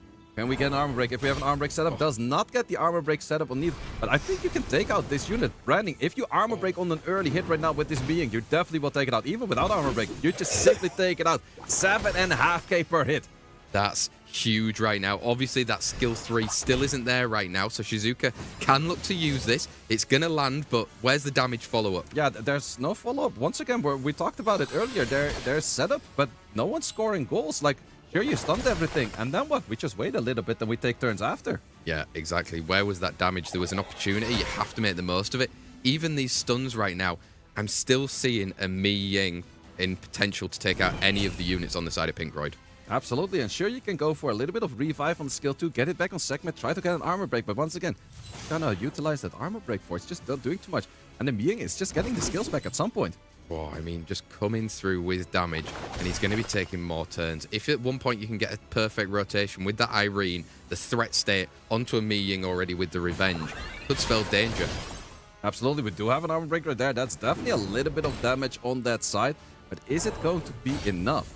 Yeah, skill 1 right now, you can just keep plowing into it, but you can get some healing over time coming through. Yeah, big question right now. Irene, do you have your skills? Are you going to be able to do anything with those skills? We're nearly taking out 1 unit right now. There's no potential for a stun. Irene does not have the skills just yet. This is where you can put the skill 2, though, onto that Miying, get the threat state up. Means it will be revenging on every single one of those hits right there. Does decide to do it as well. Is it even worth getting some stuns? Stuns definitely do work out. If you hit on the Angela right now, you are pretty much guaranteed that your Irene can get the hits off later as well. So who are we putting in the back? Are we going to go for the Shizuka, or actually do we take away that Angela for that healing? Ooh. This time resisted again. Once again, where Irene actually has been very consistent throughout pretty much the whole playoffs. Right in this match, it's just simply not connecting. Yeah, not managing to make the most of it. And obviously, unlike a segment, can't really go for it again straight away after. Yeah, it's gonna take you a while of those turns. Doesn't have violence, so definitely will take a bit longer through that as well. But we have a branding. Do we get an armor break? We get no armor break, still half HP as a unit. Exactly. That threat state right now a little bit on a weird position. Maybe you can just keep it there for a little bit longer, knowing that you can get a skill 2 off eventually. Yeah, it's definitely something that you could go for glancing skill 1, because if there's a glancing skill 1, there's less chance to get that stun on that skill 2 right now. But there's more healing, more shields, and Pinkroyd is definitely trying to sustain his way through this fight, but it will take a long time, and the more time you take, the more this Miying is gonna do damage. Exactly. You can pop up that skill 2 if you want right now. Get the revenge. Again, threat state coming out here. How long can you just keep going without hitting it? Yeah, that's the thing. Well, this one... Wait, does the segment have a skill 3? Because you could go for the revive and then segment skill 3. In this case, you could steal all of the buffs. Miying still cleanses that off and cleanses that off for an ally. There's 2 heal overtimes on the whole team of Charge right now, so you're not really getting through all of those. There's so many buffs on the field right now. It's pretty wild from Shizuka being able to use all of that. But half health at the moment for Miying.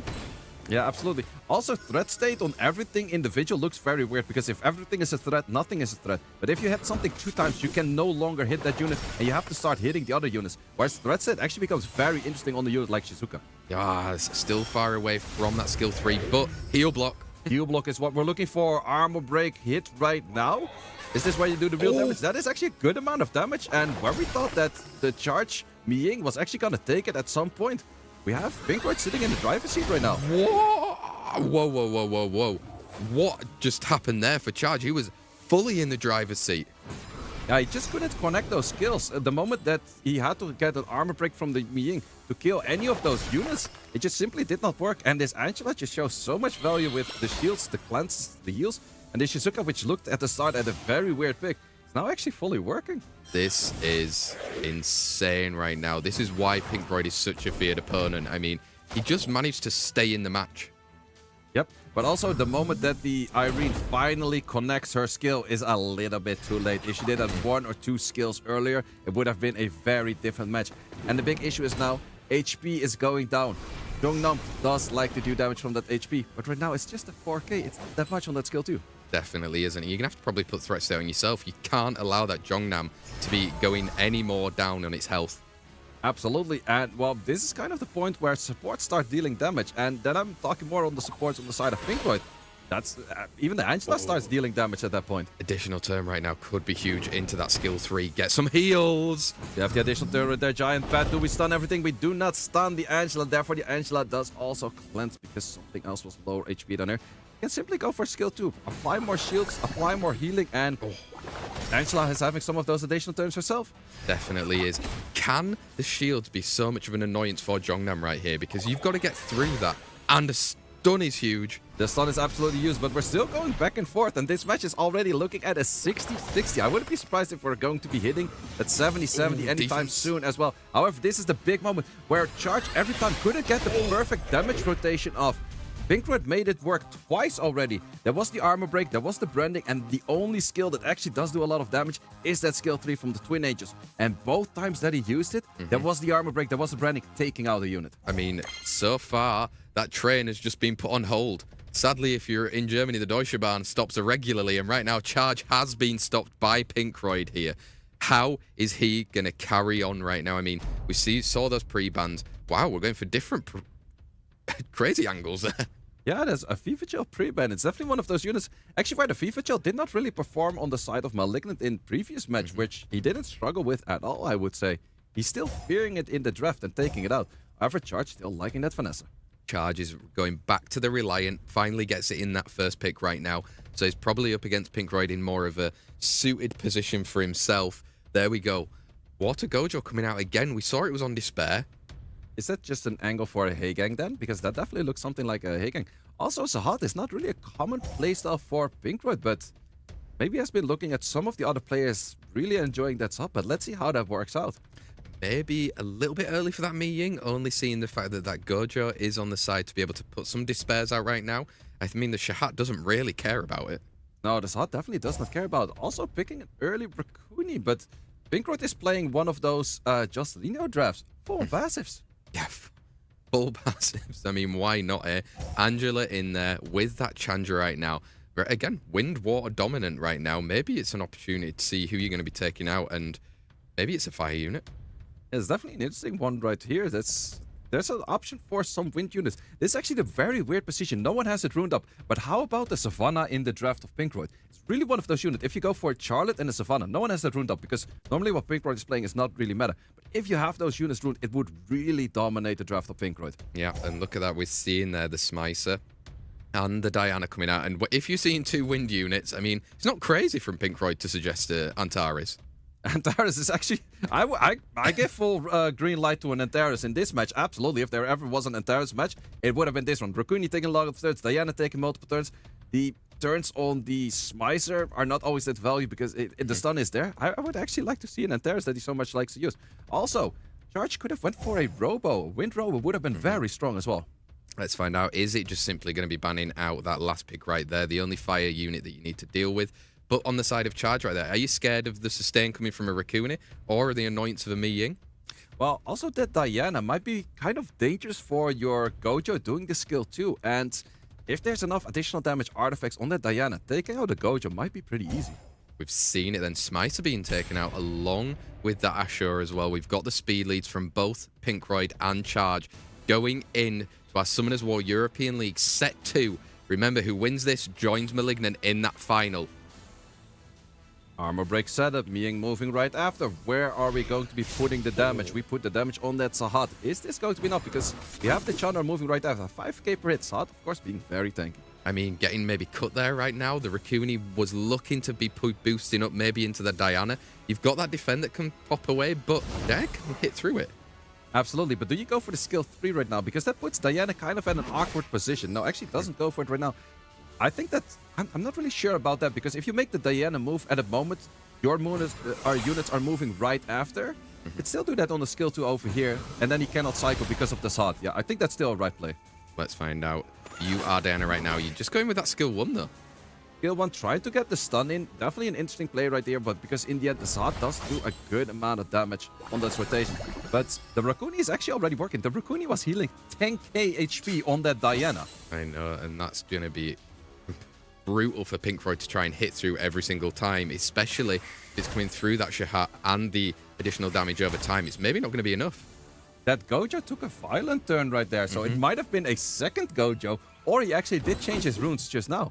Let's see what he did. We're getting that skill 3 coming up. Diana is going to be able to take a turn. Again, we see that defend on the Shahat. There's a defense break on that Chandra, though. The thing is, the Sahat still has the skill 2, so I don't really think you can go for the change. So he doesn't go for the change right there. The Sahat would have been moving right after, and it's still doing a good amount of damage. The Rakuni is definitely there to remove a bit of it as well. But is it going to be enough? Because in the end, the Rakuni cleanses 2, if I'm not mistaken. There are 3 right there. Silence remains on it. Silence the huge run right there, but we've got some more Rakuni action coming through. That's actually a lot of Rakuni action coming through. Silence still remains because it first was healing the other 2 units. Also took a little bit of chap damage. Yeah, they took a little bit more right now. Diana not looking too good in the position right now. That skill 2 is going to allow her to take a turn next, though. It will take a turn next, but this Gojo is actually showing a lot of value with that AoE damage, because where Rakuni is a very strong single target healer, it's not the greatest AoE healers. Oh. That additional turn, but the silence still remains. This is where you would have liked to see something where you're not silenced. Let's see if the Rakuni actually can go for a boost over here. Would you like to go for an armor break setup? Do you go for the Sahat right now? Actually goes for the Chandra, and the Chandra is cleansed. I think he's going for the Chandra, knowing that those defense are going to be super annoying to get through in the long run right here. Because he's going to be able to pop one up again right now. But do you continue on the Shahat, or do you even look at the Gojo now? Yeah, it's definitely I think it depends where the armor break goes at some point. Would you go for an armor break on the Sahat right now? Plow all of the damage in there. Actually goes for a wrong element armor break, which is very beneficial of landing that one. Definitely, as you can pile in some more damage if you don't think it's going to work through from that Diana. But you have to now. The big thing is, I would switch the Diana, hit something else, but not the Chandra, and the Rakuni can even finish off this Chandra right now. But the big question is, if you switch, you lose a little bit more HP towards that dot. But damage on the Gojo is what my expectation, but how much are you gonna do? Well, let's see how much damage he's going to be piling in right there. 2k hits per one. It's definitely not that much damage by the looks of it, but Gojo is very high on defense and not super high on attack. So it is, or is very high on HP. So it definitely does do enough. If you go for another cycle right now, you might actually take it out. You have the second life for finesse. I would have probably taken out the Gojo right there. Yeah, and why not give it a go and try and take out another unit at that time? Charge is fighting at a good angle right now against Pinkroyd. This Gojo, that's going to help.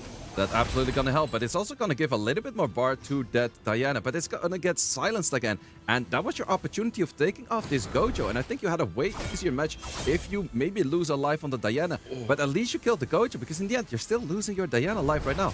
Yeah, and look at that right now. He's going to have to keep targeting into that Vanessa. He wants to get it out before it can take a life.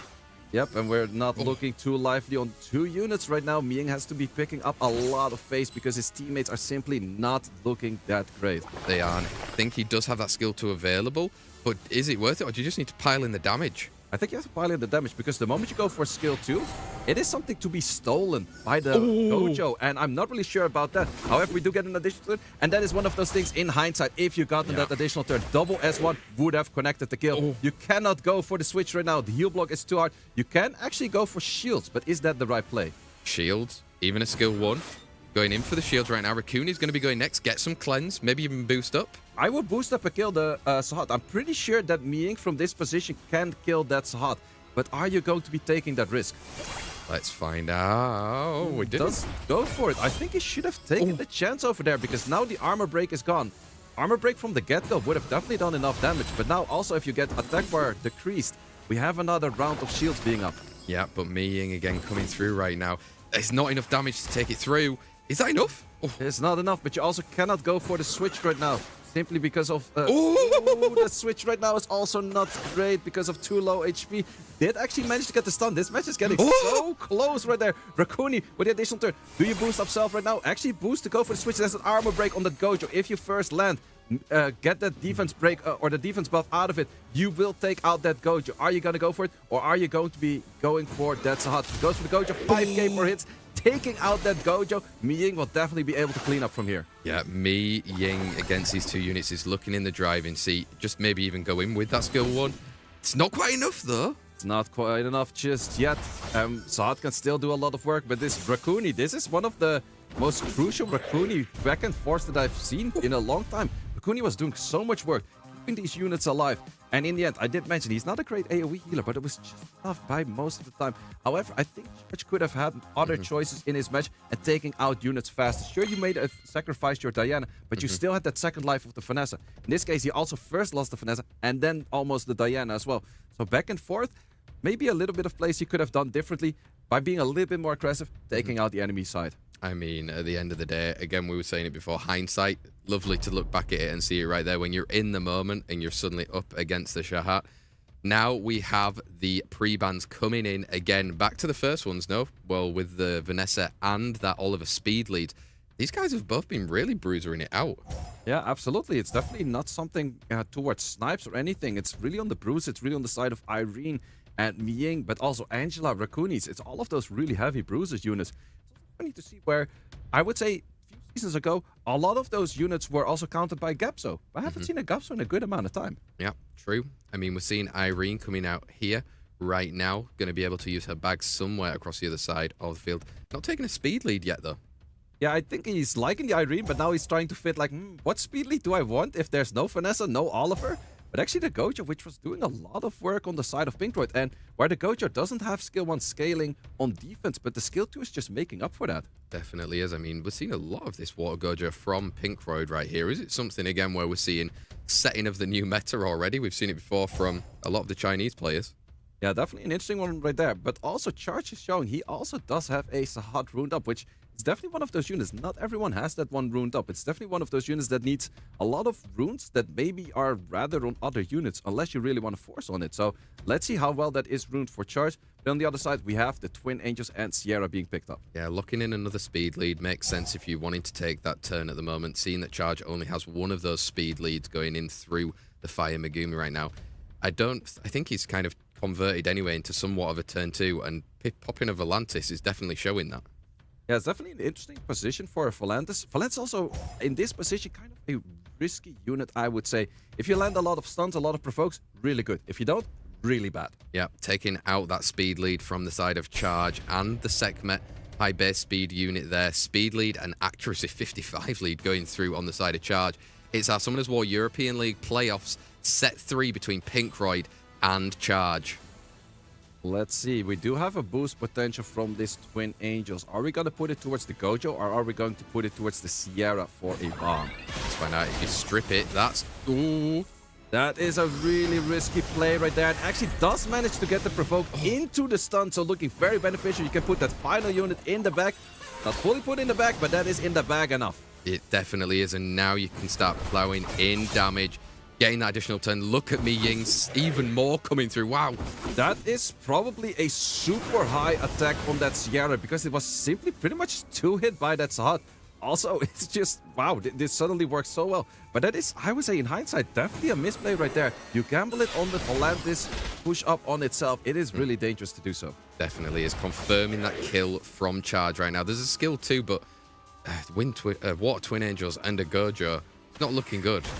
No, absolutely not. It's definitely not one of those units that can really make kills from here on out. Plus, we once again go for the perfect rotation on the Mind skill. Well, can we actually steal some of that? But during the steal, you're still gonna get hit hard.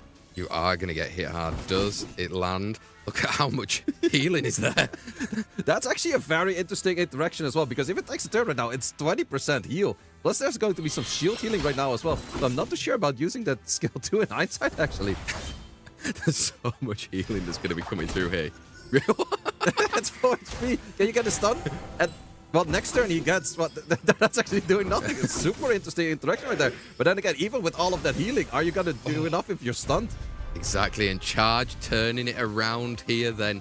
The train took a little pause in the station, but is carrying on right now to the finals for Charge.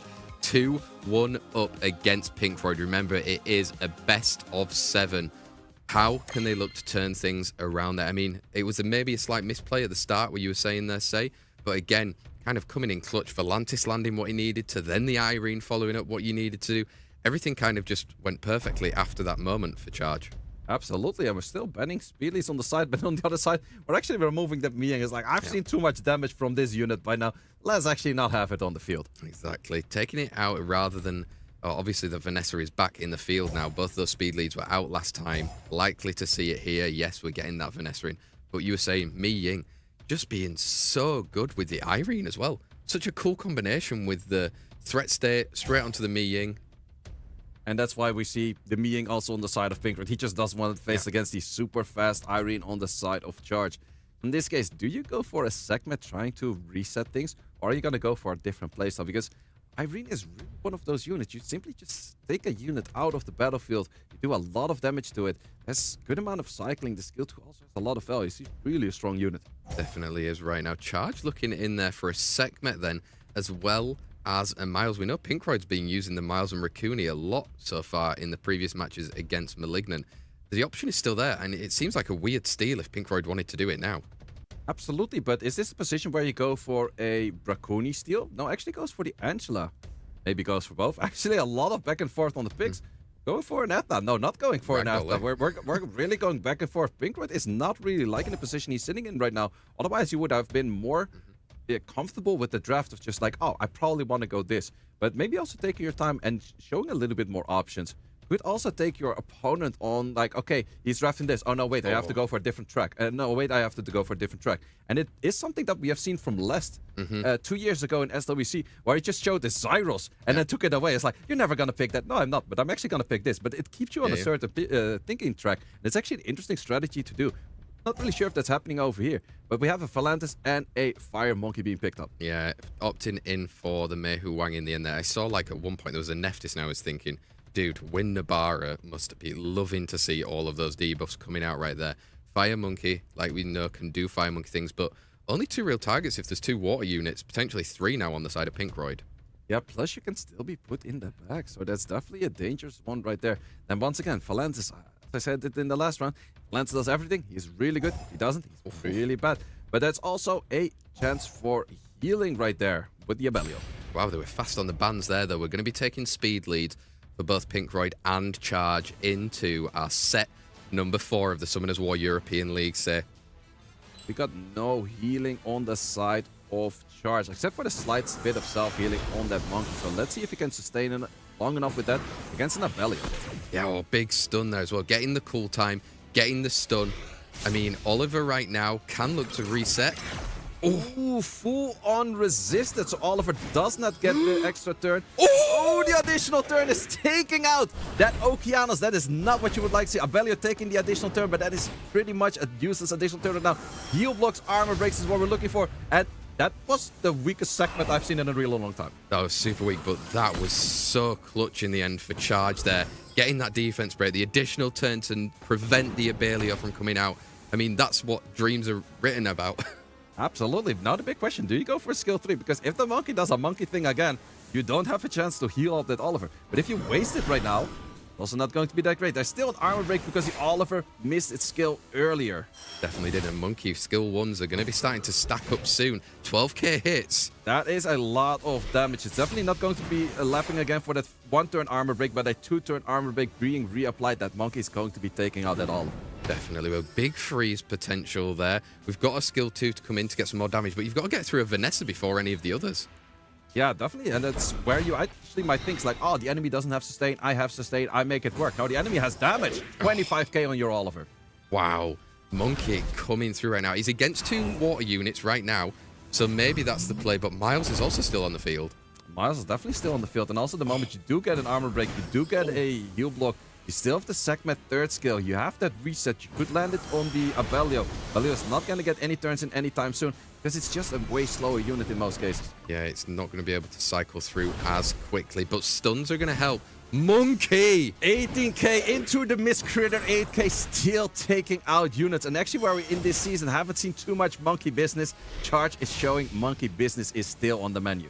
That is mental what I've just seen from that monkey right there. So I was even questioning it in the draft, but it's just done some crazy hits. Yeah, in the end, like taking out that Okeanos that early, because Monkey mostly needs to get like 2-3 rotations in for getting the maximum amount of stacks. Monkey's just so much damage, probably more of a damage Monkey rather than a tanky Monkey that we see most of the time, but it's just doing so much work for Charge. And Charge is sitting at 3 match points against Pinkroyd. Wow, like I mean, I said that train, it just needed a little stopover, you know, have a little rest and maybe a little snack break. And now it's on the charge again through to that final. One set away from meeting Malignant in the final right here. And again, we are back to it. 33 speed leads are being taken out. Vanessa and that Oliver right now. I mean, Pinkroyd's the one that needs to change it up. Yeah, absolutely. And where we normally say Pinkroyd has very well the adaptability, not really working out. Let's see what Charge is going for. He mostly went for the Fire Megami with an Irene in this position because he does want to go for that speed lead. But the Megami always feels a little bit awkward, and that's also why you see Charge in the end mostly drafting the same thing, but still thinking about like, do I actually really want to do it? But he still does. Yeah, we're taking that Irene, we're taking the Fire Megumi. Seems to be the answer for the speed leads that are currently at the moment. I mean, that extra 4% compared to a 24 makes for a bit of a difference. Sekhmet coming out again. I mean, it's one of those units, if you put your reliance there, you might not always be happy. Yeah, and the last time we saw this matchup, the Sekhmet did not connect, followed up by the Irene also not connecting 2 skills. It definitely could be one of those matches again. But let's see how that works out. We have a Jongnam being locked in. Let's see if Charge goes back for some of those wind units. Nope, we go in for a very comfortable panda over there, and it is the Miying. And Miying, I mean, there's just been so much danger from that unit coming out, and maybe even a steal, I would say, from Charge. Popping out an Angela already into the field. I definitely do like that steal, whereas Angela was on the side of Pinkroyd doing very good work. A Miying-Angela combination looks very deadly. I mean, he maybe needs another form of damage for charging that 5th pick, but you can see Pinkroyd bringing out a snipe unit with that Fire Cassandra. Fire Cassandra is definitely an interesting unit right here. Let's see if Charge can do a very good 5th pick, but actually becomes a must ban, because right now the ban is sitting on that Miying. If you bring a good 5th, the ban might be shifting towards that 5th pick. Are we thinking Chow? No, Chow actually, yeah, we're thinking Chow. Like, none of you would have seen that. Say looked at me and just went, yeah, it's Chow.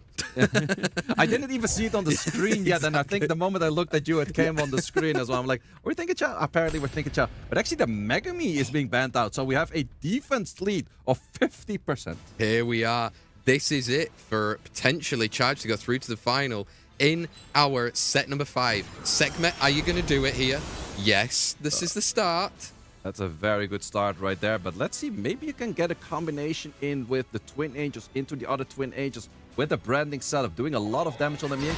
Actually goes for Shadow Shot. Interesting, because I think that if you had the full branding in, maybe you could have done enough damage on the Miying altogether. Yeah, you're trying to get some more damage. You get the cool time. However, it's only 1 turn away now. It is 1 turn cooldown, and it's already back. That's as short as that cooldown was. Plus, the Chow doesn't care about stunts. No, he doesn't, and he's got a skill 2 coming through soon. How much damage have we seen? And crits. 11k. The Justice does do a lot more damage the moment the unit's already taken out, but there's no armor break just yet. Armor break is what we look for. Armor break is what we're getting right there. And I mean, you can't go for that skill 3 because Miying does have that skill 3 up as well. We'll just simply cleanse. 3 into 3. How much damage is going to be? That's going to be a lot of damage. 6k on the later hits with crits taking out, and that just shows the rune quality of Pinkroyd on those Twin Angels. So now all eyes are on this Chow. Chow is going to perform a little bit of a solo. We've got it. He's going to have to turn up big time for Charge right here. We've got the resistance on to that Irene right there, but I mean, he's looking healthy, Pinkroyd, at the moment. He's got the opportunity. He can start plowing in some more damage. Yep. Yeah, we have 1 unit being off the field, and that boosts the Justice by a little bit. Didn't have Justice just at that moment, but let's see at a later moment if Chow can actually do enough damage, because the units on the side of Pinkroyd, all 4 of them are very high on HP. They are, and right now you can look to get some more damage through from the other Twin Angels, or just, yeah, put some shields up. I mean, prevent any damage from a Chow. Well, in the end, Chow's skill 2 does go through the shield, so that's not the biggest of issues yet. However, you do need about 2 Justice, maybe even 3 to kill any of the units in the current state of the game. HP is gonna go down, attack is gonna go up. It will take a little bit of time for this Chao to actually pick up pace where he can start killing units. I mean, maybe time is what he does have with an Angela on the field, though. You've got that Angela, you've got the Irene to just put some distraction up. Maybe take out one of the units if you can get your bag back at any point. Oh, we once again get a stun on that Irene. That's not really looking too comfortable. If you put 1 unit in the back, it's at least a unit you don't have to care for just a little bit of time. Justice coming in. Where do we go for? A good 60k. That's already rocking in a lot of damage. You need about a turn or 2 turns? Maybe 2.5 turns to kill something right now. But we first have some damage coming in from this Jeongnam. Exactly. You can get a defense break landing, and you can put some good damage in. Do we have skills on this Twin Angels? If the Twin Angels on the right side actually do have the skills as well, we're simply taking out the Chao, and the Chao look very favorable. Chao is not looking that favorable right here. 5k per hit. Taken out right there. Pinkroyd coming in clutch. I mean, last time it took a while for Pinkroyd to, you know, like not concede that win with an Angela on the field. Maybe a little bit too much of an uphill right now, and Charge agrees. Pinkroyd bringing it back 3-2 right now, say. Yeah, absolutely. And it just shows the Twin Angels. At some point, we saw them a lot in meta. Then we kind of saw them a little bit less again, where people was like, oh, maybe it's not working that well. Yeah. The moment you have an armor break brand setup, their damage is insane. It's a lot of multi-hits. It's 4 to 6k per hit. That just adds up to taking out beings. Or you just pre-ban it. You don't have to deal with it altogether. Mental. Imagine if we'd have said that a couple of years ago. Your Mi Ying's going to get pre-banned in competitive RTA in the Summoners War European League. I think you'd think I'm lying. Well, imagine getting a Mi Ying in your blessing and not taking it because it was not great. Yeah. Unlucky, that's why I took mine. Yeah, Mi Ying fans, let's go. We've got a Vanessa out on the field. Pinky taking that Irene. Let's see what we can do with Irene. Irene is actually, between the 2 players, one of the higher contested units, which is definitely interesting to see because it's not very early Raccoon as well. Is that going to be into a Miles, or is Charge going to be stealing a Miles right now? I mean, we've seen crazier things right here. We've got an Irene of Raccoon. We have to take away a Miles. I mean, why not? You've got to throw stuff at the wall and see what sticks right now. Yeah, absolutely. And it's also to the point you don't really want to be facing against a Miles Raccoon. The combination is just that strong that already in the first 3 picks you would have to be looking at banning something. But also, now you have a Miles without the Raccoon. It's kind of awkward as well. Definitely is. Also charged with 2 speed leads going in with the 33s right now. Does Pinkroyd really have to submit to kind of a turn 2? Or bringing out his own? I mean, that's maybe signals it more. This is also the point where I would say I'm not against an Antares. Yeah. Like, there's a lot of turn cycling on the Raccoon. There's a lot of turns on the Gyu. There's a lot of turns on the Megami. The Irene is going to be annoying for you. Also, the stuns are. This is the point where it's like, yeah, a good old Antares wouldn't be too bad. Imagine Charge, Antares, the Antares lover. That's something written in history right there. For the final victory Yeah. to make it to the finals. That's you can make movies about it. There he goes. He's listening. He goes for the Antares. I'm super hyped. Pinkroyd, do not ban the content. We want to see either this Antares is going to do everything or this Antares is going to do absolutely nothing, being stunned the whole time, put in the bag and everything around that. I would say Ban is looking for that Gojo or Ban is looking for that Irene, but the Antares is on the field. I'm loving this already. Oh my word, is this it? The Antares player getting Antares. Let's find out in our set number 6 between Pinkroyd and Charge. Is he going to wake up and do some stuff here? Big question is, where are you going to put your first damage? Puts it on Megami, doesn't land it just yet.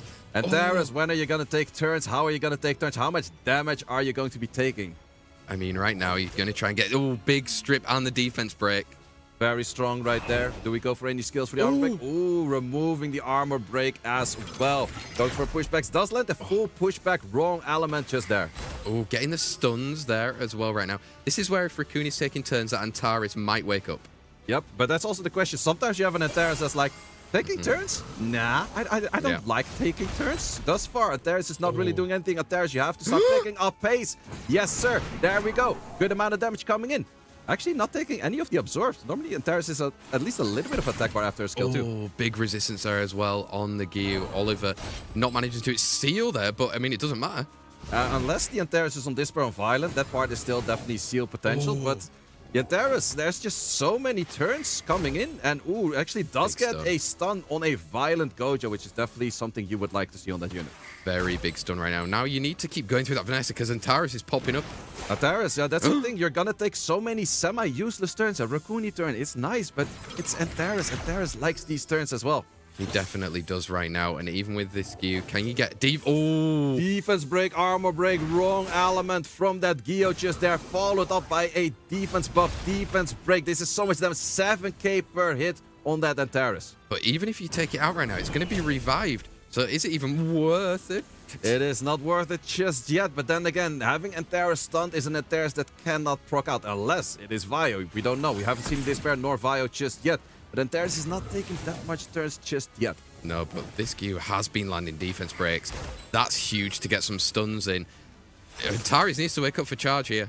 Antares definitely has to start doing some Antares things, maybe even taking 2 turns in a row. You have potential for an armor break, but it's not gonna stick that long. And all of the units on the side of charge are not looking that live. Is he going to be taking out the Antares? He does take out the Antares. Antares, you need to start taking turns, but it's Gojo is taking the turns instead. Oh no, there we go. I think that's all she wrote for that one right now. Likely to be going into a 3-3 Pinkroyd versus charge. It was written in the stars for an Antares, but he decided he was going to sleep through the wake-up call. Yeah, the Antares was definitely, I would definitely say that it was more of an unlucky Antares right there than a lucky Antares. It took about 2-3 turns, whereas I would say Gojo was taking more violence than the Antares was taking original turns by itself. Definitely, and that Water Gojo coming in clutch with that skill too. So much damage going through. There's going to be a Mi Ying likely on the field though coming in here. Are we going to see again Vanessa and Oliver taken out? That's so far what we have been seeing every time where the match is at a position where they can do it. They have been doing getting out those 33s. It's also interesting, you do still have that Samath, but it's really not one of those units that's on the book. No, we actually switch it up. We go for an Irene not being on the field for neither of the 2 players. Does that signal that Pinkroyd could even use that Vanessa right now? Maybe even Vanessa Julian? Are we thinking crazy? It's definitely an option right there. If you go for a 4 or 5 pick Julian, it's still very strong. No, actually gives the Vanessa still as an option to charge right here by picking up those Twin Angels. Let's find out. Oh, maybe another change up, like not wanting to see Miles or Rakuni coming in on that 2nd and 3rd spot, so already preemptively doing it. It seems a bit unlike charge. Yeah, it's definitely one of those moments where I'm not too sure about it, because if you go for the Miles right now, Pinkroyd's probably going to be picking up that Rakuni in this position, as he is doing right now, because he just doesn't want to fight the combination. But what comes closest to a Miles is actually a Sahat. Yeah, Shahat coming in there. We've seen how much it just does from the damage output anyway, but then also with that passive, it's really hurting. Oh, okay. Taking away both. Are we going to go complete different route over here? Let's see. He only has about 3 seconds to lock those in. Do we go Jongnam or something like that? No, we actually go for an Athena, which is a really early Athena, because you have to remember Charge is a Ragdoll owner. Ragdoll. I mean, I don't know if he was listening earlier when we were saying Antares, but maybe we're helping with some of the draft here. Hey, we are. Well, I also do kind of like that Volantis right there. It's definitely one of those units that gave him a good opening in a previous match, so going for them both, I'm not sure if that would be a bad draft right there. Sure, Pinkroyd could still draft in a good 4 and 5 slot, maybe on something on the lines of Juno. Theon's hot, no, taking it away. Going for a Valajules, a unit we haven't seen all too much altogether as well. So wild here. I mean, is it going to be Panda Brother versus Panda Brother? I mean, that could be Pandemonium. You like that one? Yeah, that's a lot of panda within the taste of that flavor. So that's definitely an interesting one there. But we're going back to that Angela, definitely deserving a very strong set on the side of Pinkroyd, because it's been doing very well thus far. Definitely has been. I mean, Angela locked in right now. Charge, looking at that Volantis. Oh, who are you banning? Do you go for the sustain on the enemy side, mainly in that Angela? Is that going to be the deal? Because in the end, that Reflect, you might kill yourself on Reflex. Otherwise, we do have the Angela banned, and we do have that Valajul being banned. Speed leads going in for Pinkroyd and Charge. It's that time. Whoever wins this set is meeting Malignant in the finals of the Summoners War European League. Whose journey will end now? Capture on the Volantis. Do we connect? We do connect on that stun. We've got it. You need your own stuns coming out. Oh, no stuns. We do get the pushback. Then we're looking at the Tianlang stuns. Tianlang stuns also not connecting, but an armor break potential is there on the Miles or that Volantis. Going into that Volantis. You can get your own defense break coming out right now. There's going to be a Ragdoll soon. But is that Shadow Shot? Nope, there is the Shadow Shot, and therefore it is simply not there. Twin Age doing a lot of damage. Miles, you have to be doing a lot of work right here. Miles, once again, not connecting the stun. I think there's even a skill 2 left coming out from that Etna as well. So if you're killing Volantis, you can likely get another chance. I'm not sure if this skill 2 would actually kill, but it definitely does boost up the whole team enough. There's no cooldowns on this Volantis, however. If it had cooldowns, it had a good, strong potential right there. But we're having armor break on this Ragdoll. Can he shake it off? He cannot shake off the armor break. Exactly. Look at all those armor breaks across the board right now. Etna's getting ready to eat some of them up, as well as his Tian Lang. Oh, Tian Lang with the additional turn, once again doing a lot of damage on those multi-hits. Miles, you have to start rocking up some stuns. Can you stun the Etna? Does not go for the stun of the Etna, but actually doesn't land it in the first place. Oh, and that's going to take away the Ragdoll right there. You really need to cycle, because it looks like Pinkroyd has decided that it is the end of the road for Charge. The train has taken its final journey as Pinkroyd secures it 4-3 against Charge. Wow. It's what dreams were made of up until that last set. Absolutely, but also, can I get a Tian Lang like that? He took a double turn every turn he saw. It's like, I take a turn. No, I want 2 of those.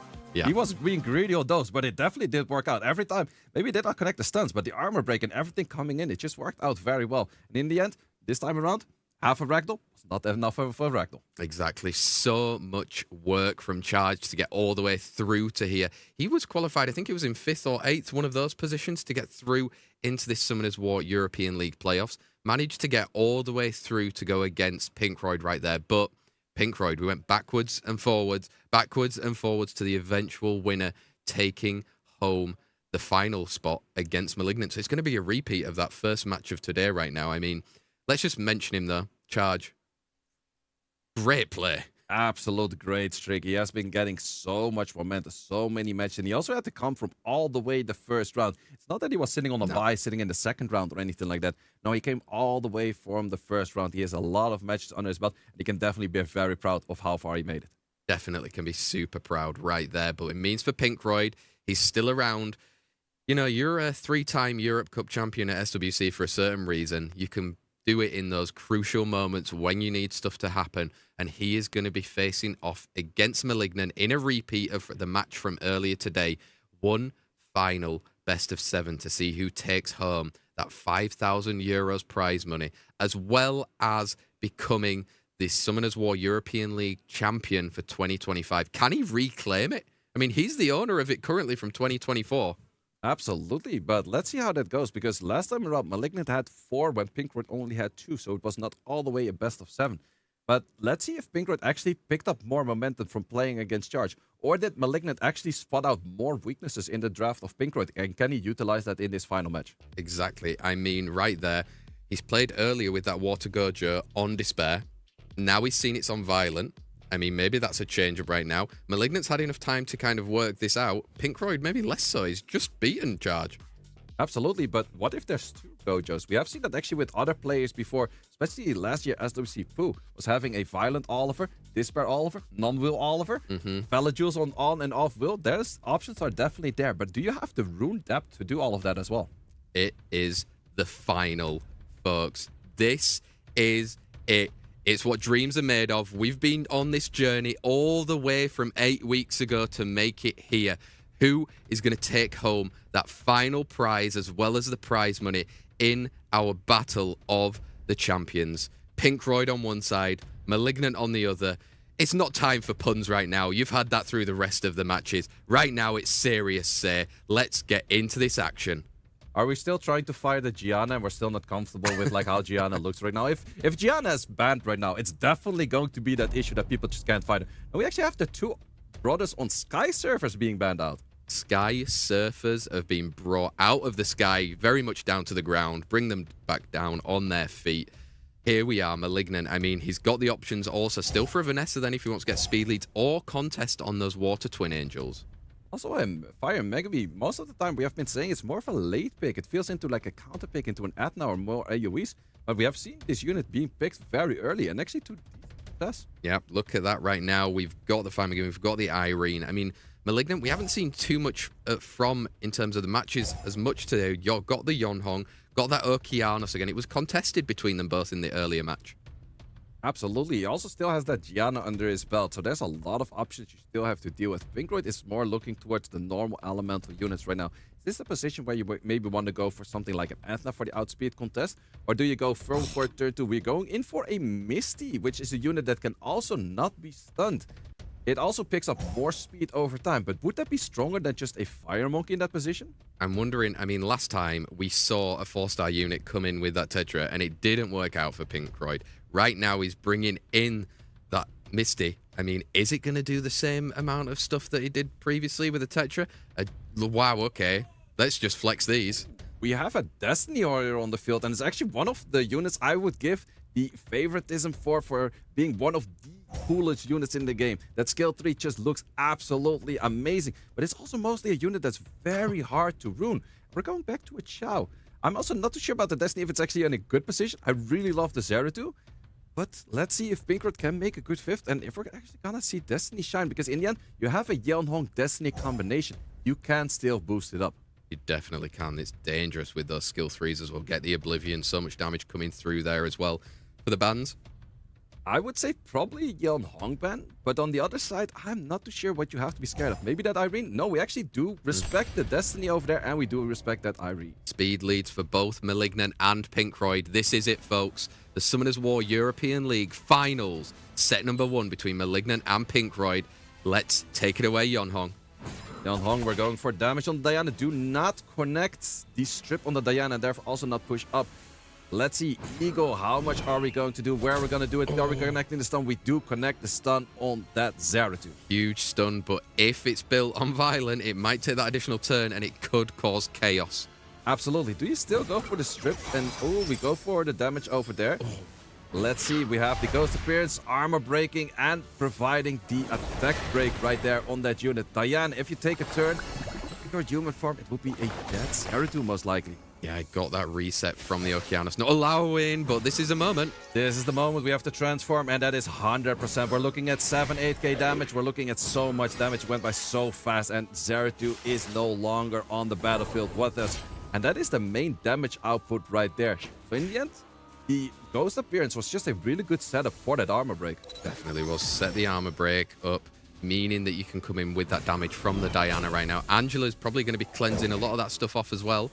Absolutely, and this is also the position where Misty is just taking so many turns, or the enemy is taking so many turns. Therefore, the Misty is rocking in his full 150 speed extra that he gets. And that's just where he becomes super fast, probably on a vampire build, very hard to kill, can't be stunned. Very interesting play right there. Yeah, I mean, Pinkroyd turning up them right now. I mean, he's had a bit of troubles today, in all honesty, losing that first match 2-4, then just beating Charge 4-3. I mean, maybe this is his time to put on his own little train journey. Yeah, let's see how he can revolve around those. We do have the Oliver, Vanessa, and Twin Angels all available. All speed leads that are in the game are available right now, because we have the Irene and Yeonhong being pre-banned. Yeah, let's find out if Pinkroyd wants to steal across those Water Twin Angels. He will be taking them away from Malignant. Usual response coming in there with that Oliver. No Yeonhong to partner it up with, though. Yeah, no Yeonhong. We do have the Okeanos, mostly looking towards a Laura being picked up later, but Pinkroyd does know that if he locks in this Okeanos. So let's see. We're going for more speed contesting with that segment, and back to the Twin Angels that we have seen before, doing a lot of damage. Exactly. Interesting to see Malignant not going for any of the Gianna picks as well yet, but he's got the Gianna right now, but there's a potential for Hairgang still. There's a potential for Hagen, but there's also good potential that both the Twin Angels and the segment outspeed you, and that is a potential for a double reset, because the Twin Angels into the other Twin Angels is a reset, but actually you could take the Hagen yourself. It is sometimes a little bit dangerous because you could be lacking damage in the draft. If Pinkroyd goes for something along the lines of the Angela right now, I think if he goes double supporter right now, he has a very strong draft. Yep, he's maybe opting for the other side, a bit more aggression coming out there then. Locking in potentially another speed lead and a Sonya. Well, it's a different speed lead, but it's still a speed lead. Yep, it is definitely a speed lead. I do think I like the Megami a little bit more because it's protected a little bit more against that Oliver. Plus, there's 3 units with AoE hits on that side of Malignant, so it's going to be cycling a lot of turns. Let's find out, Malignant. What are you putting in that last pick right now? A Juno, another Oracle. another Oracle, but I do think that Juno is going to be banned out on the other side if we do lock it in as is right now. I do think we're not going to be seeing the Sonya unless one of those units on the side of Malignant. I don't think this Oliver is a Sonya trap. It looked more to be a 100 resistance Oliver throughout the league. There's no way actually respecting the Gianna still. We'd rather deal with the Juno. Let's go then. Speed leads coming in right now for both Malignant and Pinkroyd. This is our finals, best of 7, set number 2 right now. Sekhmet, it's over to you. Sekhmet does not like to connect the skills. Also, if you go for the skill 3 right now to boost up your other Twin Angels, if you armor break, it's guaranteed that the Okeanos will take that turn. Does actually go for it. Actually goes for the Megami after. No armor break connection, but still takes the turn. Exactly, would have been cleansed as well anyway with the Hagan. We got the cool time into those Fire Twin Angels though. Maybe we're holding off the damage for a little bit longer. Absolutely, but also the Hagang is actually in a really weird position right now because Hagang is really strong for the first turn, but after the first turn, the only thing Hagang will be doing is picking up a little bit of attack bar from the cleanses of the Juno. Besides that, the Hagang is just a sitting duck and not doing anything. Yeah, he's just there, ever present. Wow, some nice stuns coming from the Juno. Again, 2.2k hits. Yeah, it's definitely the match on like how much can the Juno do against the rest of the whole team, because I already feel like that this match is a little bit Juno against the world. Yeah, Juno against the world. You can look to do the strip, get some additional damage over time through, but again, look at how healthy everyone is. Everyone's looking super healthy, and also the more you hit any of the other units, the more that this Megami is taking turns, having chance for more stuns, for simply more armor breaks, more attack breaks, and that chip damage that he does. Definitely chip damage. Can Okeanos get online before he's out of this match? Because if he can, and Oliver can maybe help a little bit with that. Yeah, the less HP that Juno has to solo, the better it is for the Juno overall. And Okeanos, even with an attack break, you still have additional damage with speed and HP. Can do a decent amount of damage, but it's not enough. Not enough, but look at how much less there is health over there right now. You can maybe look to even land some defense breaks around, but Juno's going to eat them. Yeah, that's the big question. We're looking heal blocks mainly. We do not get any heal blocks on the targets that you do want them on. Of course, the heal blocks on the Juno do not care. If you heal like any of the other 2 units, that is where you're looking for. So let's see. In the end, Juno against the world is still doing decently well because the Twin Angels that are potentially the ones taking out the Juno are looking very stunned. They are. He's focused there on that Fire Megumi just because of how annoying it can be in terms of interrupting everything that he's wanting to do. Now you can target those Fire Twin Angels. Yeah, you want to be taking out those Fire Twin Angels because that is the dangerous unit for this Juno. They don't land any of the debuffs, they just plow in a lot of damage. They can put in the damage. Juno needs to be doing it every single time. We're seeing 2.2k hits. It's only going to go up. Yeah, let's see. Do we get some hits over there? An additional turn would have been very beneficial for the Twin Angels over here, but I think they're not going to be taking any other turn. Well, they have maybe one more turn in them, but that is the end of line. They do actually have one more turn in them. How much damage can you do on the skill 3? Skill 3, we're looking at about 65% HP, and we're nearly taking out this Juno. We are nearly taking it out right now. You're going to have to probably waste a turn. Or do you go skill 2? But you're not healthy. Do you go skill 2? Do you actually connect enough kills? Does actually connect the kill, and now we're looking against an Oliver. Oliver do not connect any of the skills because of that glancing and wrong element. Oh, he's going to have to do a lot of work, Oliver, here. Let's see, Sekhmet, do you still have your skills? The stun from the Sekhmet Hagang is actually participating by simply having the stun. Shadow Shot can never connect on that Oliver because of the glancing hit. Can we connect those? Can't connect those as well. Sekhmet is still working, and in the end, the Hagang, it had a few stuns here and there, but it was not really participating in this match. Didn't manage to come clutch for Malignant in the end there. Pinkroyd's train is still going. Then he's managed to turn it around from those early losses against Malignant and Charge to take it back here to 2-0 against Malignant. You said it earlier there, Say, as well. Early Hagang limits your damage output. Maybe it was just too early because you were trying to consider your own Gianna? Yeah, that was the main thing. Like, if you go Hagang, Gianna, it's really often feels like, okay, I'm picking the Hagang because I don't want you to Hagang my Gianna. But then you end up without any damage, because if you have any buffs in a longer, prolonged fight, then Hagang will always work on those buffs. If you only have will runes at the start of the fight, Hagang is only there for the start of the fight. Maybe you can pick some cleanses here and there, but in this case, the only cleanser in the whole fight was a Juno, which the enemy decides if you're going to be cleansing. Exactly right there. Malignant now having to try and change it. We've got the Water Twin Angels again. This time Pinkroyd going in there for the Vanessa as well as the Miles. Does he have to go for a Raccoon knowing that it might come? No Raccoon just yet, but we have the Heigang ban, and Heigang ban for a Gianna owner always does mean that you're going to be picking that Gianna. We do have a Raccoon, and we do actually have a Julian. That's the first time we actually have seen any of the vampires in the current icon. Yeah, let's see. Hopefully he hasn't got a skin on it so we can see how it's looking during the actual match as well right now. I mean, the reason why we haven't seen a lot of Julian recently is there's a lot of good counters out there at the moment. Does Malignant have them ready? Yeah, is there a potential for Twin Angels? Zenitsu? Those are the two hard counts against it. But then again, there's still that Vanessa that would give that extra life to it. And we're actually going to go for silver, and we're going to go for a double immunity, whereas your enemy is already showing multiple single target strips. I'm not too sure about that. Let's find out. We've got Yonhong being banned out. We've got the Juno as well.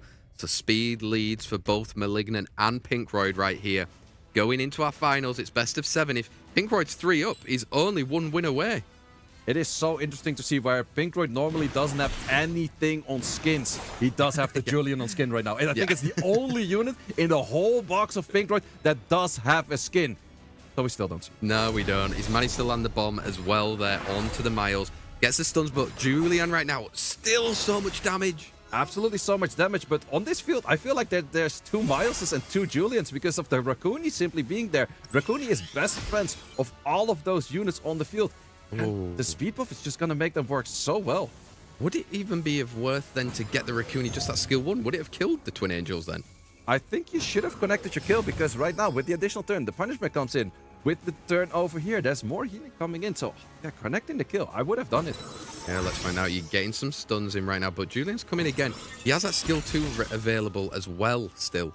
Yeah, but this is the time you don't really... Well, the cleanse is there. Then it doesn't really matter. But it doesn't matter, but you can't quite confirm that. You can now, but it feels like a waste. It feels a little bit of a waste. Also, this Vanessa is taking a lot of damage. Having those slows on the field, Silver is doing a lot of work. He is. He's just pushing it back, preventing any of the skills being used as well with that suppression. Right now, you can look to maybe land a bomb, but Raccoon needs to come in soon. Yeah, you have to land that bomb on the Raccoon because otherwise it would be cleansed off. But still, that Julian, there's a lot of time taken to actually get that Julian off the field because you first have to kill all of the other units. You do right now. Skill 2s, plowing some more damage. Are you going to hope for a stun even? I would go for the stun on the Silver. Actually, it does go fully for the damage, but there are skills available on that hacker. And that slow is something that's super hard countering you. Definitely is. You've got some more attack bar manipulation now. Would it be enough to make the Gianna move? Ooh, we even have the Silver move, and the Silver has a little bit of Absorb, so therefore Gianna is definitely moving, but the Gianna doesn't have any skills thus far. However, we have seen a good amount of damage on Malignant's Gianna on that skill 1. Exactly. Do you risk it now? Or you've only got that skill 1 anyway. Hopefully it's enough, and it is right there. This is back in Pinkroyd's favor. Absolutely. Like I said, there's simply 2 units every turn they do. It's just so much damage. Silver's still having something to say about it. Maybe if the Raccoon is off the field, there's no more healing. It would be enough, but is it going to be enough, though? I mean, right now he's getting that damage in, but skill 2 is going to take it out.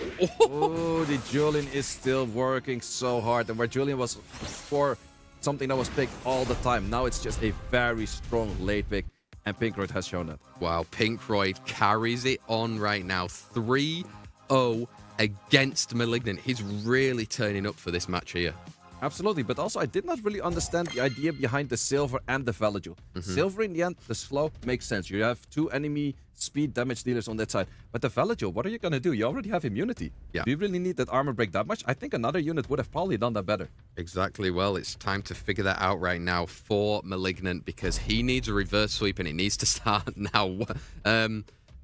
You want to speak about that one? Yeah, that's I have seen it before, but I have not seen it that often. Imagine having all kinds of like really good units that are super strong and you're like, no, this 3-star is annoying. Oh my god. Raccoon has been pre-banned. We've got the Water Twin Angels coming out again from Pinkroyd right here. What has Malignant got cooking? I mean, going back there to the Oliver and the Okeanos. No, we go for the Laura. Actually, hasn't been drafting any Laura in this set thus far. So we're definitely looking at maybe an Okeanos later, maybe a Jongnam later. Let's see if we go back towards a Sekhmet to contest that. Yeah, we've got the Sekhmet, we've got the Fire Twin Angels coming out on the side of Pinkroyd. Again, I'd say it's looking favorable for him as well as we're going into this right now. Malignant has the opportunities. I mean, he's got such a deep box as well. There's a lot of units. There's also still the Gianna available, but also it's the issue of too much choice. If you have 3, 4, 5 units countering something, You got to be picking one of those three, and there's a lot of good options. But what is the best? There we have Zeratu being out as well right now. Once can get online, it is very dangerous. And when in doubt, just get the shinies out.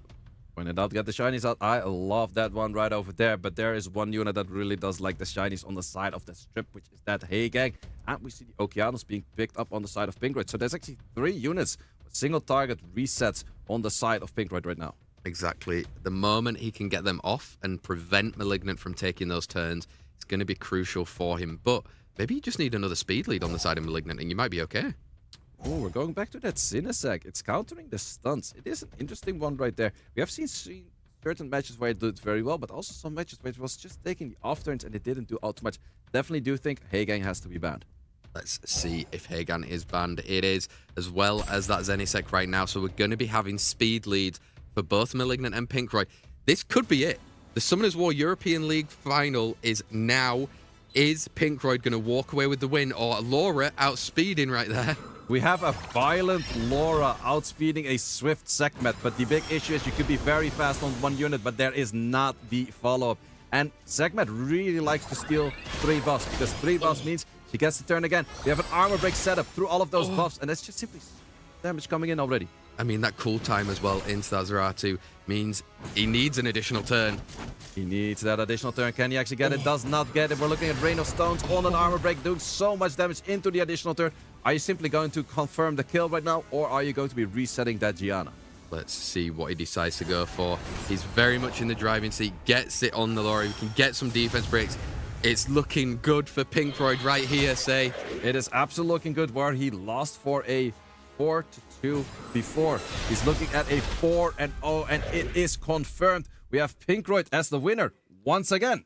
The champion of the Summoners War European League 2025 is Pinkroyd. He's a repeat winner, say. Repeat winner? He's also the only participant from last year. Yeah. And he's the only participant to win it from last year. Well, yeah, that kind of was Well, yeah, you have to. Wow, massive congratulations to Pinkroyd. I mean, in the end, it just shows from your experience exactly what you can do during those matches. I mean, it was close that he was even there. He's been up against some tough competition along the way. Charge, Malignant again earlier today, and all of the people within the league. Commiserations to Malignant, but you made it into the final, along with a lot of other European players that weren't even with us in the first place. So congratulations to every single one of the players right there. I mean, do you want to add anything more about Pinkroyd's play right there on the final? Well, the interesting thing is Charge was 3-1 on Pinkroyd at some point.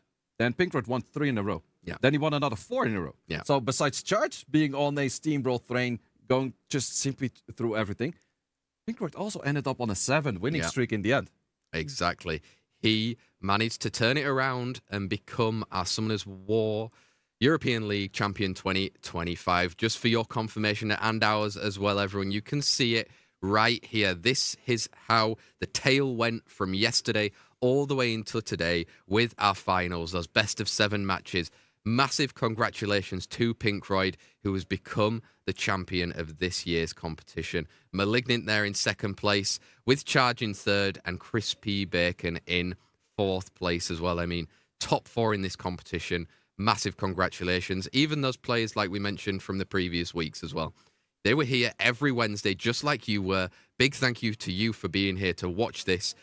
I mean, it was an incredible day. I really enjoyed it. How about you? Absolutely, really did enjoy casting this throughout all of the weeks as well. But from here, we also have things to look forward to. We did already see the preview of the SWC. Current season is SWC qualifier. If you do want to get that spot in the European Cup or any of the other cups, if you're watching from any of the other regions, try to qualify this season, because last season was already qualification. Maybe you went in there from there. But try as best for this season to get to the European Cup, any of the cups. Yeah, any of the cups. I mean, it's going to be tough. I think there's going to be a lot of people pushing for it right now as well. Likely, you probably, if you're from Europe, you probably need to be in at least top 20, 25 worldwide. Well, actually, last season, I think with rank 70-ish, you were already okay. Oh.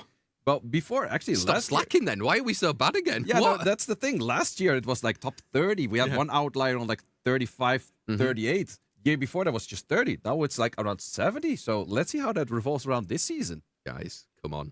And maybe what can help you on that road is a coupon where it's going to be Swell Thanks. I definitely said that one right, no? The last one wasn't so good. Yeah, no, that's it happens to the best of us. Swell Thanks. This time, 3 mystical scrolls. And yes, 3 mystical scrolls and 100 energy as well. Let us know what you have summoned in the chat because we're going to be leaving very soon. So, do it quickly. It's the refund event as well. Yeah, technically it's like 3.3. Yeah, if you want to be 3.3. very specific. Exactly. It's not that you can really, like, I want to summon the 0.3. Every inch matters. That's all I'm going to say right there on that one. It's been incredible. I hope you've really, really enjoyed the Summoners War European League. Let us know feedback in any of the social medias, any of the comments, because we want to make this better. We want to make it better every single year. This is now the 2nd edition. What changed from the last time? How can we make it even better? Make sure you're also sticking around on all of the socials. Tour of Europe was yesterday. We ended up going for a little bit at the end of the day. I'm sure there's other ones that are going to be posting their tickets very soon as well. So keep online. Say, massive thank you to you. Your knowledge is next level, and it's been really, really fun doing this casting alongside you every single Wednesday. Anything you want to say? Well, thanks for having me once again, and let's see what we do for SWC. Exactly. We will see you in SWC. Follow all the socials. We'll hopefully see you very, very soon. Have a great rest of the Sunday.